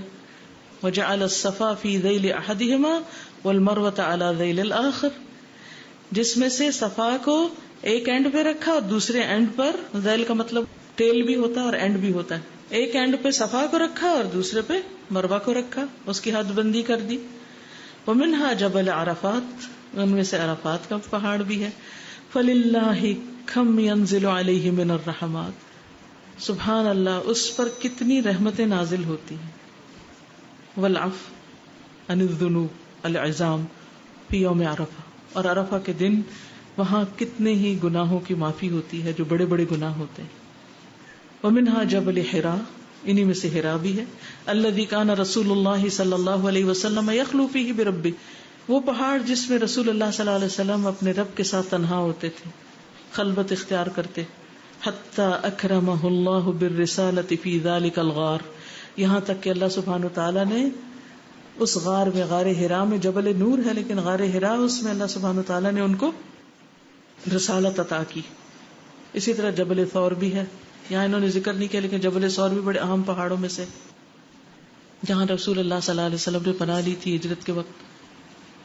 فسبحان الکریم، پاک ہے وہ عزت والا، الذی یخلق ما یشاء ویختار، وہ جو پیدا کرتا ہے جو وہ چاہتا ہے اور چن لیتا ہے جس کو چاہتا ہے. ویختص برحمتہ وتکریمہ من شاء، اور خاص کرتا ہے اپنی رحمت اور عزت کے ساتھ جس کو وہ چاہتا ہے. من الجبال والرجال، پہاڑوں میں سے بھی اور انسانوں میں سے بھی. والایام واللیالی، دنوں اور راتوں میں سے. والبقاع، اور علاقوں میں سے. وهذه الجبال العظیمہ الشاہقہ، اور یہ شاندار عظیم پہاڑ. لتعلم ان لها موعدا تنصف فیہ نصفا، تم جان لو کہ ان کا ایک وقت مقرر ہے جس میں ان کا رب ان کو دھول بنا کے اڑا دے گا. وتصیر کالعہن، تو وہ کیا بن جائیں گے؟ دھن کی ہوئی روئی کی طرح. کالعہن المنفوش. من حولہ وعظمتہ، اللہ کے ڈر اور روب سے اور عظمت سے. فَهِيَ مُشْفِقَةٌ مِّنْ هَوْلِ ذَلِكَ الْمَوْعِدِ مُنْتَظِرَةً لَهُ، یہ اللہ کے اس دن کے وعدے کے منتظر ہیں اور ڈر رہے ہیں اس کے ہول سے کہ اس دن کا ہول یا خوف بہت زیادہ ہوگا. وَهُوَ يَوْمُ الْقِيَامَةِ، اور وہ دن جس سے ڈر رہے ہیں وہ قیامت کا دن ہے. يَوْمَ تَمُورُ السَّمَاءُ مَوْرًا وَتَسِيرُ الْجِبَالُ سَيْرًا، جس دن کانپے گا آسمان خوب کانپنا اور چل پڑیں گے پہاڑ چل پڑنا، یعنی پہاڑ اپنی جگہ سے چل پڑیں گے، اپنی جگہ پر نہیں. وقال سبحانہ، اور اللہ سبحانہ تعالی نے فرمایا، وَيَسْأَلُونَكَ عَنِ الْجِبَالِ، اور وہ آپ سے پہاڑوں کے بارے میں سوال کرتے ہیں، ان کی حقیقت کے بارے میں. فقل، تو آپ کہہ دیجئے، يَنْسِفُهَا رَبِّي نَسْفًا، دھول بنا کے اڑا دے گا ان کو میرا رب اڑانا، بلو اپ کر دے گا. نصف کا معنی ہوتا ہے بلو اپ کرنا. فَيَذَرُهَا قَاعًا صَفْصَفًا، تو زمین کو چھوڑ دے گا چٹیل میدان. لا ترى فيها عوجا ولا امتا، جس میں نہ کوئی ٹیڑھا پن ہوگا نہ کوئی ٹیلا. يومئذ يتبعون الداعي، جس دن وہ پیچھے چلیں گے پکارنے والے کے. لا عوج له، جس کے لیے کوئی بھی ٹیڑھا پن نہیں. وخشعت الاصوات للرحمن، اور آوازیں رحمان کے لیے دب جائیں گی، کوئی اونچا نہیں بول سکے گا. فلا تسمع الا همسا، تو نہ تم سنو گے سوائے کوئی آواز نہ ہوگی، کسی کو اونچا بولنے کا یارہ ہی نہ ہوگا، وسپرز ہی ہوں گے.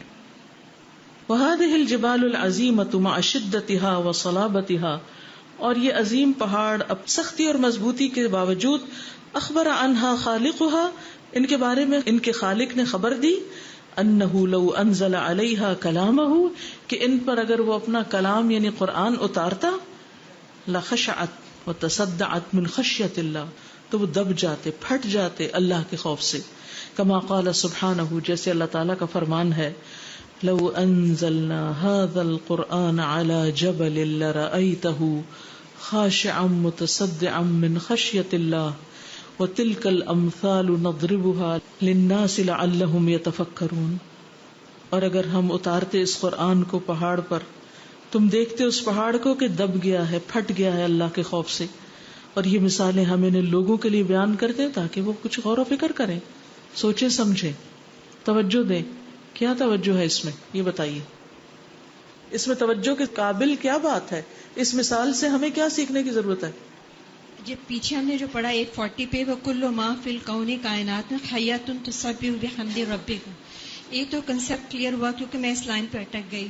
ہمارا زندگی موت کا تصور الگ ہے، لیکن جب ہم قرآن پڑھتے ہیں تو اللہ تعالیٰ نے بتا دیا کہ دل کون سا زندہ ہے، کہ جو ایک مردہ تھا پھر اس کو زندہ کیا. یعنی قرآن نے اس کے دل کو زندہ کیا، اس کے اندر اللہ کی حیثیت بھی آتی ہے، پھر وہ اللہ کی تسبیح بھی کرتا ہے. پھر دوسری چیز یہ جو کائنات کی اتنی چیزیں ہیں جو مردہ، جس کو ہم سمجھتے ہیں ان میں جان نہیں ہے، لیکن اتنی ان کے اندر جو ہے وہ اللہ کی حمد کر رہے ہیں، ان کے اندر خشیت ہے. اور وہی کہ اللہ کی خشیت ہے اور کلام نازل ہوتا تو وہ پھر چڑا چڑا ہو جاتا ہے. ہمارے لیے کیا سبق؟ کیونکہ اللہ تعالیٰ نے مثال اس لیے بیان کی ہے تاکہ اس میں ہم غور و فکر کریں. تو ذرا تھوڑا سا کریے، وہ بتائیے مجھے. مثال جیسے آپ نے پیچھے فرمایا کہ خشیت وہ خوف ہوتا ہے جو علم کی بنا پر ہو، تو قرآن پاک میں اللہ نے اپنی بڑائی کا، اپنی قوت کا، اپنی عظمت کا، جہنم کا، جنت کا اتنا ذکر کیا ہے کہ اگر انسان اس کی صحیح علم حاصل کرے، معرفت حاصل کرے، تو وہ گناہ کا سوچ بھی نہیں سکتا. خوف سے وہ اتنا لرز جائے، کانپ جائے. یہ جو اپنے اعمال میں کمی نظر آتی ہے، اس کی وجہ یہ ہے کہ ہماری قرآن سے دوری. اللہ کی ہم نے صحیح پہچان اس کے کلام کے پڑھ کے بھی دور ہیں، پڑھ کے بھی دور ہیں، صحیح معرفت اس کے کلام سے بھی اس کی حاصل نہیں کی، اور وہ بھی ایک روٹین میٹر ہو جاتا ہے. بعض اوقات پڑھتے رہتے ہیں، یاد کرتے رہتے ہیں، ترجمہ دہراتے رہتے ہیں، آگے بتاتے رہتے ہیں، اپنی نمازوں کو بھول جاتے ہیں، اپنے فرض روزوں کو بھول جاتے ہیں، اور شیطان اس بھلاوے میں لے آتا ہے کہ ہم بہت بڑا کام کر رہے ہیں، لیکن اصل یہ کہ ہم خود کیا کر رہے ہیں. صحیح. استاذہ میں سوچ رہی تھی کہ پہاڑ اتنا ہیوج ہوتا ہے، اتنا بڑا ہوتا ہے اور کتنی اونچائی پر ہوتا ہے، لیکن پھر بھی اس کے اندر خشیت کتنی ہے نا، کہ اس کے اندر یہ چیز نہیں ہوتی کہ تکبر کا مادہ، کہ جیسے ہم کسی بھی اونچائی پہ پہنچ جاتے ہیں تو ہم اپنے آپ کو نیچے نہیں لاتے اور ہم وہ خشیت اختیار نہیں کرتے. اور ایک اور چیز کہ وہ احد پہاڑ پر جب اللہ کے رسول کھڑے ہوئے تھے تو یعنی پہاڑ کو بھی پتا تھا کہ اللہ کے رسول مجھ پہ کھڑے ہیں، تو یہ بات بہت اسٹرائک کرتی ہے عمل کیونکہ آپ نے فرمایا تھا کہ تھم جاؤ کیونکہ تم پر ایک نبی ہے، ایک اور 2 شہید ہیں. یہ جو بات ہے کہ پہاڑ گر جاتا ہے، ریزہ ریزہ ہو جاتا ہے اللہ کی خشیت سے، اگر اللہ سبحانہ تعالیٰ نے قرآن اس پر نازل کیا ہوتا تو ایسا لگ رہا ہے جیسے واقعی میں ہم ظلومہ ہیں اور جہولہ ہیں، نہایت ہی بیوقوف ہیں کہ ہم نے عظمت کو پہچانا ہی نہیں نا، حالانکہ ہم بھی کریشن ہیں. ہمارے اندر اتنی بھی سمجھ نہیں جتنی پہاڑوں کے اندر ہے، کیونکہ معرفت سے خشیت آتی ہے نا. تو ہم نے قرآن پڑھ تو لیا پھر، لیکن ہمارے اندر وہ خشیت کیوں نہ آئی؟ ہم کیوں اتنا ڈر ہو کے اس کی نافرمانیاں کر رہے ہیں جانتے بوجھتے ہوئے؟ حدیث میں آتا ہے کہ پہاڑ ایک بہت سخت چیز ہے، سخت ہو کے وہ نرم ہو جاتا ہے، تو ہم کیوں نہیں نرم ہو کے نرم زیادہ ہو سکتے؟ بالکل. اور اللہ کی خشیت تو بڑی مبارک خشیت ہوتی ہے، تو وہ پہاڑ کو مل گئی اور ہم اس سے محروم ہیں، اس لیے کہ وہ حص کی مجھے فیلنگز آ رہی تھی کہ اس کے اندر حص ہے، اس کو وہ محسوس کر رہا ہے اپنے رب کی معرفت کو. سبحان اللہ. یعنی پھر اصل عقل مند تو وہی ہے جو بظاہر بہت زیادہ فلسفے نہ بھی جانتا اور بہت بڑا ذہین نہ ہو، مگر اس کے اندر اللہ کا ڈر تو ہو، اور اللہ کا ڈر اس کو حرام کاموں سے غلط باتوں سے روکنے والا ہو، اس کو ہمبل کر دے. کیونکہ سارے مسئلے انا کے ہوتے ہیں. ہم دوسروں کے ساتھ مل کے کیوں نہیں چل سکتے؟ ہم دوسروں کی بات توجہ سے کیوں نہیں سنتے؟ مسئلہ کیا ہے ہمارا؟ تکبر. اور جب تک وہ ختم نہیں ہو تو حالات اور معاملات درست نہیں ہوتے. 5 دفعہ ہمیں جھکایا جاتا، ناک زمین پہ لگوائی جاتی، پھر بھی اکڑ اپنی باقی رکھتے ہیں. پتہ نہیں کیا نماز پڑھتے ہیں. وعلیکم السلام. استاذہ میں نے اس سے یہ سبق لیا ہے کہ ان پہاڑ کی مثال اللہ تعالیٰ نے انسان کو اس لیے بیان کی ہے کہ یہ اپنے اندر اتنا خزانہ لے کے بیٹھا ہے، اتنا زیادہ خزانہ لے کے بیٹھا ہے، اور تب بھی اس میں غرور تکبر نہیں ہے. یہ اپنی جگہ زمین کو روکے لیکن اللہ کے ایک حکم کے تابع، اور اللہ نے نفس دے کے انسان کو اس کا زیور ہم اسی پہاڑوں میں سے کھود کے نکالتے ہیں اور اپنے آپ کو آراستہ کرتے ہیں. لیکن قرآن جب پہاڑ پہ اتری تو وہ ریزہ ریزہ ہو گیا. تو اس کی خشیت کا یہ اندازہ لگائیں کہ پہاڑ جب اپنی جگہ نہیں رکا اور ہم پہ ایک کلام اللہ تعالیٰ کا قرآن مجید نازل ہوا ہے، اس کو پڑھنے کے بعد بھی ہماری گردنوں میں سریے ہی لگے رہتے ہیں، ہماری انا، ہمارا تکبر ہمارے آگے آ جاتا ہے. تو یہ انسان کو صرف سختی اور نرمی کا ذکر بیان کیا گیا کہ جتنی نرمی، جتنی خیر ہوگی، اتنا جھکاؤ آگے کی طرف ہوگا. السلام علیکم. جی وعلیکم السلام. سازا آج اتنے باب کھلے ہیں پہاڑوں کے، اور الحمدللہ ایک سوچ تھی میری کبھی ناردرن سائڈ پہ گئی تو وہاں پر نا یہ سوچ آتی تھی، اللہ اگر خدا نہ خاصا یہاں پہ لوگ بیمار کو ہو جائیں تو یہ کیسے اتنا لانگ روٹ سفر کریں گے اور کس طرح جاتے ہوں گے اور کتنی پریشانی ہوتی ہوگی. تو آج مجھے اندازہ یہ پڑھ کے اس بات کا یہ ہو رہا ہے کہ اللہ تعالیٰ نے ان کی دوائیں، ان کی علاج اللہ نے انہی کے پاس رکھ دیے. کتنی بیمار بھی کم ہوتے ہیں، ہم سے زیادہ ہیلدی لوگ. جی زیادہ ایکٹیو. بالکل اللہ کی محبت نظر آ رہی ہے ہر من هذه الجبال. عجیب بات ہے، گوشت کا لوتھڑا پہاڑوں سے بھی زیادہ سخت ہے. یعنی انسان مضغے سے بنا. تسمع آیات اللہ، اللہ کی آیتیں سنتا ہے، وہ مواعظہ اور اس کے مواعظ نصیحتیں، تتلا علیہا جو اس پہ پڑھی جاتی ہیں، ویذکر الرب جل جلالہ اور اللہ کا ذکر بھی کرتا ہے جل جلالہ کا. فلا تلین نہ نرم پڑتا ہے، ولا تخشع نہ جھکتا ہے دبتا ہے، ولا تنیب اور نہ پلٹتا ہے، اپنے گناہوں سے پلٹتا ہی نہیں اپنے رب کی طرف. وتفر من المواعظ اور نصیحت والوں سے یا نصیحت کی مجلسوں سے یا نصیحتوں سے ایسے بھاگتا ہے کفرار الحمر من الاسود، جیسے بھاگتے ہیں گدھے کس سے؟ شیروں سے، اسد سے، اسود. جیسے کأنہم حمر مستنفرہ فرت من قسورہ، جیسے قرآن میں آتا ہے فما لہم عن التذکرۃ معرضین، انہیں کیا ہے نصیحت سے، یاد دہانی سے بھاگ رہے ہیں، منہ موڑ کے جا رہے ہیں. آپ دیکھیے کہ چاہے کوئی انڈیویجول ہمیں نصیحت کے لیے بلائے یا کوئی کلیکٹیولی کہیں کوئی ایسی چیز ہو تو دل مانتے ہی نہیں دیتا، قبول ہی نہیں کرتے. انہیں کیا ہوا ہے کہ یہ نصیحت سے منہ موڑتے ہیں، یاد دہانی سے منہ موڑتے ہیں. کأنہم حمر مستنفرہ، جیسے بدکے ہوئے گدھے ہوں، فرت من قسورہ، جو بھاگ رہے ہوں شیروں سے. کبھی آپ ولڈر بیسٹ کو دیکھیں نا جنگل میں، جب شیر کہیں سے دیکھیں تو ایسے بھاگتے ہیں کہ بس جدھر منہ آئے بھاگ پڑتے ہیں جان بچانے کے لیے. انہیں نصیحت سے ڈرتے ہیں تو وہ گدھے شیر سے جیسے ڈرتے ہیں. تو گدھوں سے مثال دی گئی ایسے لوگوں کو. انتہائی کم عقل لوگ ہیں کہ جو اللہ کی بات سے بھاگتے ہیں، بات نہیں. ولا یخالف حکمتہ، اور نہ ہی اس کی حکمت کے مخالف ہے. ان یخلق لها نارا تذیبها اذا لم تلن علی کلامہ و ذکرہ، کہ اللہ نے ایسے لوگوں کے لیے پھر آگ تیار کی ہے جو انہیں پگھلا دے گی جب وہ اللہ کے کلام اور ذکر سے نہ پگھلیں. ایسے دلوں کو پھر آگ ہی پگھلائے گی. ولم تروعها زواجرہ، اور اس کی ڈانٹ ان کو ڈراتی نہیں، ہیبت زدہ نہیں کرتی. ولم تؤثر بها مواعظہ، اور اس کی نصیحتیں ان پر اثر نہیں کرتی.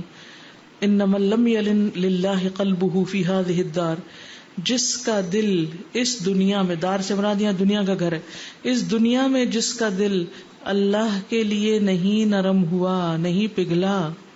ولم ینب الیہ، اور جس نے اللہ کی طرف رجوع نہیں کیا. ولم یبک من خشیتہ، اور جو اس کے ڈر سے رویا نہیں. فلیتمتع قلیلا، اسے چاہیے کہ تھوڑا سا مزہ کر لے. فإن أمامه الملين الأعظم، کیونکہ اس کے سامنے ایک بہت بڑا پگھلانے والا ہے. وسيرد إلى عالم الغیب والشہادة، ان قریب وہ لوٹا دیا جائے گا اس رب کی طرف جو غیب و حاضر کا جاننے والا ہے. فَيَرَى وَيَعْلَمُ كَمَا قَالَ سُبْحَانَهُ، تو وہ دیکھ بھی لے گا، جان بھی لے گا، جیسے اللہ سبحانہ وتعالیٰ نے فرمایا إِنَّ إِلَيْنَا إِيَابَهُمْ ثم ان علینا حسابہم، بے شک ہماری ہی طرف ان کا لوٹنا ہے، ہمارے ہی العباد، ہائے افسوس بندوں کے حال پر. متی یستفیدون من عقولہم، یہ اپنی ہی عقلوں سے کب فائدہ اٹھائیں گے، عقل ہی استعمال کر لیں. ومتی یرون بابصارہم، اور اپنی آنکھوں سے کب دیکھیں گے. ومتی یؤمنون بقلوبہم، اور اپنے دلوں سے ایمان کب لائیں گے. وماذا ينتظر المكذبين لربهم، اور اپنے رب کو جھٹلانے والے پھر کس چیز کا انتظار کر رہے ہیں. فما لهم لا يؤمنون، انہیں کیا ہے ایمان نہیں لاتے. واذا قرئ عليهم القرآن لا يسجدون، اور جب قرآن ان پر پڑھا جاتا ہے تو یہ سجدہ نہیں کرتے. بل الذین کفروا یکذبون، بلکہ کفار تو جھٹلاتے ہیں. واللہ اعلم بما یوعون، اور اللہ خوب جانتا ہے جو وہ سمیٹ رہے ہیں. فبشرہم بعذاب علیم، ان کو دردناک عذاب کی خوشخبری. السماوات والارض، اور جب ہم نے آسمان و زمین کی قوت کو پہچان لیا کہ کس قدر زیادہ ہے.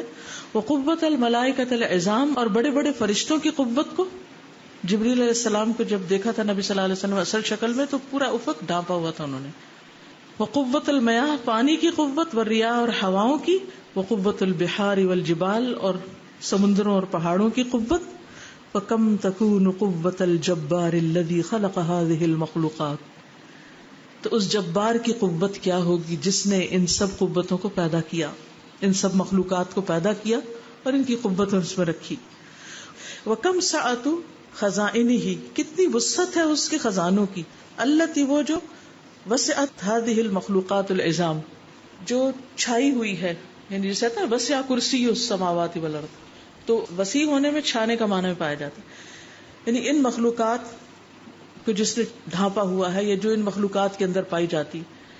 اب دیکھیے کہ اللہ سبحانہ وتعالیٰ کے خزانے کتنے وسیع ہیں. یہ ایک کتنا ہوپ کا میسج ہے. اور اس سے زیادہ ہوپ کا میسج کیا ہے کہ اللہ کے دونوں ہاتھ بھرے ہوئے ہیں. جب سے زمین و آسمان پیدا کیا ہے اسے خرچ کر رہا ہے اور ان میں سے اتنی بھی کمی نہیں ہوئی جتنی ایک سمندر میں سوئی ڈبور کے نکالے تو کچھ کمی ہو.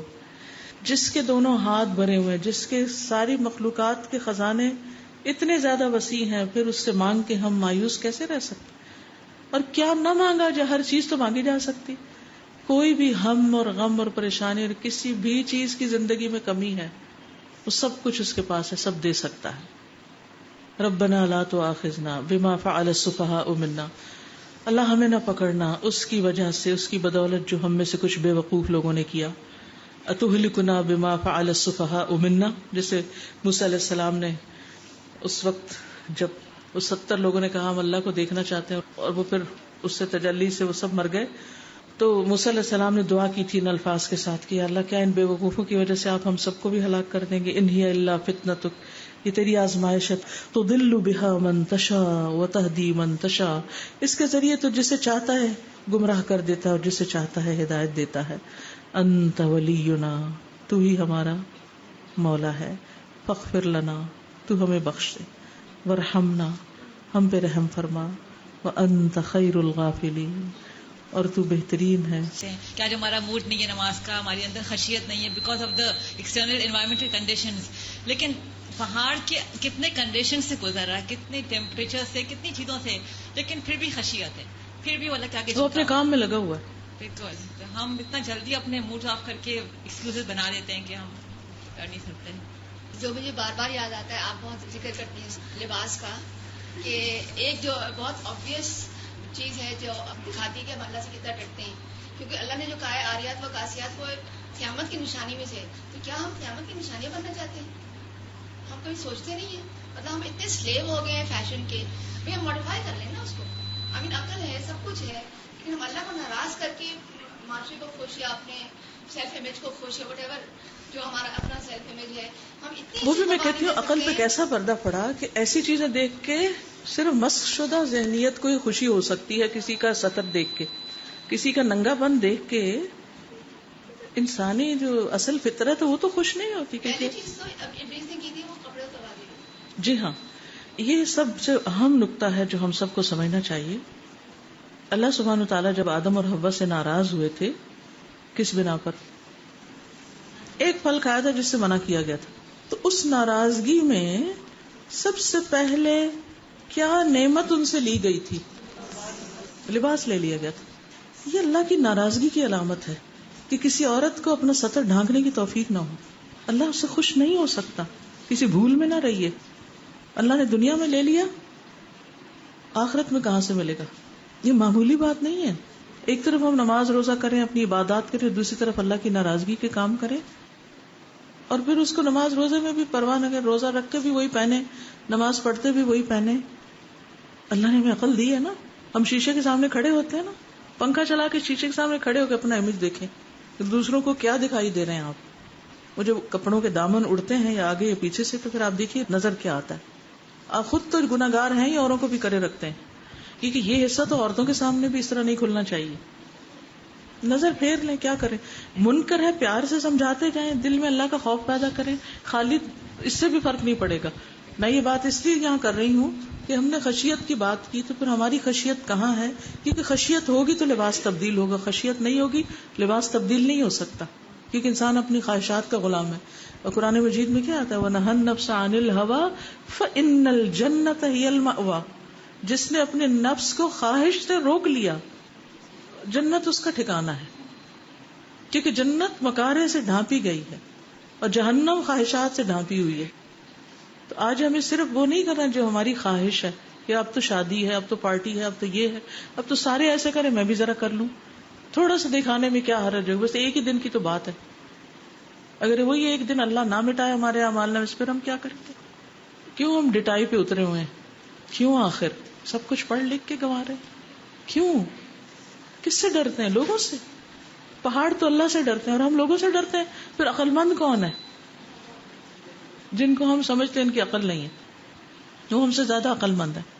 جی، پہلی بات جو لباس پہ، اور جیسا کہ آپ نے کہا کہ آدم علیہ السلام نے ایک اللہ کا حکم نہیں مانا تھا، تو پھر اس میں پھر یہی ہے کہ جب انسان اللہ تعالیٰ کی نافرمانی کرتا ہے تو پھر یہی بات ہے کہ اس کے لیے گناہ کرنا آسان ہو جاتا ہے. اور نبی صلی اللہ علیہ وسلم کی حدیث ہے کہ جب تم میں حیا نہ رہے تو جو چاہے کرو.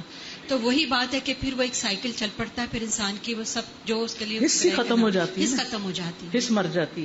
دوسری چیز آج کے ٹاپک سے جو آپ نے اسٹارٹ میں تمہید باندھی تھی فقہ القلوب کی, تو میں اسی پہ آج تھوڑا سا غور کر رہی تھی کہ پہاڑوں کی اگر ہم دیکھتے ہیں ذکر ہوا پہاڑوں کی بلندی کا, پہاڑوں کا جو حجم اتنا بڑا ہے, اتنے زیادہ فائدے ہیں ان کے اندر, اور اس کے اندر جو سختی ہے. اللہ سبحانہ تعالیٰ نے قرآن میں بھی انسانوں کے لیے کہا کہ انسان اپنی ذات کو دیکھے تو اس کو کیا زیر دیتا ہے. اللہ تعالیٰ نے کہا کہ تم پہاڑوں کی بلندی کو نہیں پہنچ سکتے. پھر پتھروں کی جو سختی ہے, انسان کے دل بعض دفعہ اتنے سخت ہو جاتے ہیں جیسے مطلب پتھروں سے بھی زیادہ سخت ہو جاتے ہیں. پہاڑوں جیسی استقامت تو ہو کہ آندھیاں, ہوائیں, پانی, بارش, سیلاب وہ اس کو ہلا نہ سکیں. جی, اور یہ ہے کہ اس کے اندر خشیت اور عاجزی ہونی چاہیے. استاذہ مجھے پوچھنا تھا کہ جیسے ابھی ڈریس کی بات ہوئی تو ڈریس کوڈ تو پھر بھی ہم چینج کر لیتے ہیں الحمدللہ جب پڑھتے ہیں سب کچھ, کہ سم ٹائمز دل کی حالت اتنی بری ہو جاتی ہے ایمان کے لحاظ سے کہ مطلب وہ خشیت, وہ خوف, وہ ایمان کی کیفیت, یعنی اپنا دل اسباب جاننے چاہیے نا کہ کس کس کو ہرٹ کیا ہے, کس کس کو ستایا ہے, کہاں کہاں نافرمانی کی, کہ اس سے دل سخت ہوتا ہے, نافرمانیوں سے ہوتا ہے. دل سخت تو ہو رہا ہوتا ہے, لیکن پھر یہ فیلنگ آ رہی ہوتی ہے کہ کیوں ایسی فیلنگ آ رہی ہے, تو اس کے لیے کیا حل ہو, مطلب آپ کس طرح سے اس فیلنگ کو ختم کریں؟ یہ اپنا محاسبہ کرنے کے لیے آتی ہے یہ فیلنگ, تو ہم اپنا جائزہ لیں. ویسے تو ہم اپنے آپ کو بھی بھولے ہوئے ہوتے ہیں نا, تو پھر ایسی کیفیت ہمیں بتاتی ہے کہ دیر از سم تھنگ رانگ, ہمیں دیکھنا چاہیے ہم کہاں سے غلط ہیں تاکہ اس کی اصلاح کریں. جی, جو آج کی پوری آپ کی بات ہے اور یہ جو پڑھایا جا رہا ہے, یہ چاہ کے جوائن ہوتی ہے انا خیر منہ, اور اس کو ختم کرنے میں. بالکل, کیونکہ پہاڑ تو ان اینیمیٹ آبجیکٹ ہے, لیکن کیا اتنی عظیم یا بڑی چیزیں یا کسی انسان میں بھی اگر کچھ ہمیں نظر آتا ہے یا کہیں بھی بڑائی یا اٹھنے کا مادہ نظر آتا ہے, کیا اس کا ان اٹ سیلف پورا مقصد ہی یہی ہے کہ ہمیں یہ بتایا جائے کہ تم نے جھکنا ہے؟ اور ارد گرد ساری جو چیزیں ہیں, آپ نے سائے کا ذکر کیا, پہاڑ کے سائے کا, فورس آف گریوٹی سب سے بڑی چیز ہے. جتنا بھی اوپر جانا چاہیں چلنے کے لیے زمین اپنی طرف کھینچے گی, بالکل, مرنے کے بعد نیچے ہی جائیں گے. ہر چیز بتا رہی ہے کہ تم زمین سے لگے رہو, لیکن ہم اوپر جانے کے چکر میں ہیں. بالکل, تھرو آؤٹ انا خیر منہ والی بات مجھے یاد آ رہی ہے کہ میں بہتر ہوں, اور شاید ہماری کئی دفعہ دین میں بھی اور ہر چیز میں کوشش یہ ہو جاتی ہے کہ میں بہتر ہوں, جبکہ اللہ کی ہر نشانی یہ بتا رہی ہے کہ تمہیں جھک کے رہنا ہے, تمہیں جھک کے رہنا ہے. جزاک. السلام علیکم استاد. مجھے ایسا لگ رہا ہے کہ اللہ تعالیٰ نے جو یہ پہاڑوں کے بارے میں بتایا کہ اتنے رنگ ہیں اور اتنی اس میں معدنیات ہیں, تو مطلب یہ کہ وہ اتنے فائدے کے ہیں, تو انسان کو بھی اتنے ہی فائدے کا بننا چاہیے, چاہے وہ کہیں بھی رہتا ہو, وہ کیسا بھی ہو, اپنی صلاحیتیں دیکھے اور وہ دوسروں کے فائدے کا بنے. اور پھر جب فائدے کا بنے گا تو لا محالہ عاجزی بھی آئے گی, وہ خشیت بھی آئے گی اس کے اندر, تو وہ اپنے آپ کو کسی سے بڑا نہیں سمجھے گا, تکبر نہیں کرے گا. بالکل, جب انسان دینے والا بن جاتا ہے نا تو پھر تکبر ختم ہوتا ہے. اور جو اللہ نے ہمیں دیا ہے نا وہ ہمارے لیے بھی ایک آزمائش ہے نا, چاہے وہ علم ہے, چاہے سمجھ ہے, چاہے کچھ بھی ہے. اور اپنے آپ کو کسی عالم کے یا مطلب اپنے استاد کے حوالے کرے تاکہ وہ تراش خراش کے آپ کو کوئی کسی قابل بنا سکے. جیسے پہاڑوں کو تراش کے کسی قابل بنایا جاتا ہے, اس سے گھر بنائے جاتے ہیں, اس میں سے ہیرے نکالے جاتے ہیں. جزاکم اللہ خیرا. ٹھیک ہے, آج کے لیے اتنا ہی کافی ہے. سبحانک اللہم و بحمدک, اشہد ان لا الہ الا انت, استغفرک و اتوب الیک. السلام علیکم و رحمۃ اللہ وبرکاتہ. اللہم صل علی محمد وعلى آل محمد كما صليت على إبراهيم وعلى آل إبراهيم إنك حميد مجيد. اللهم بارك على محمد وعلى آل محمد كما باركت على إبراهيم وعلى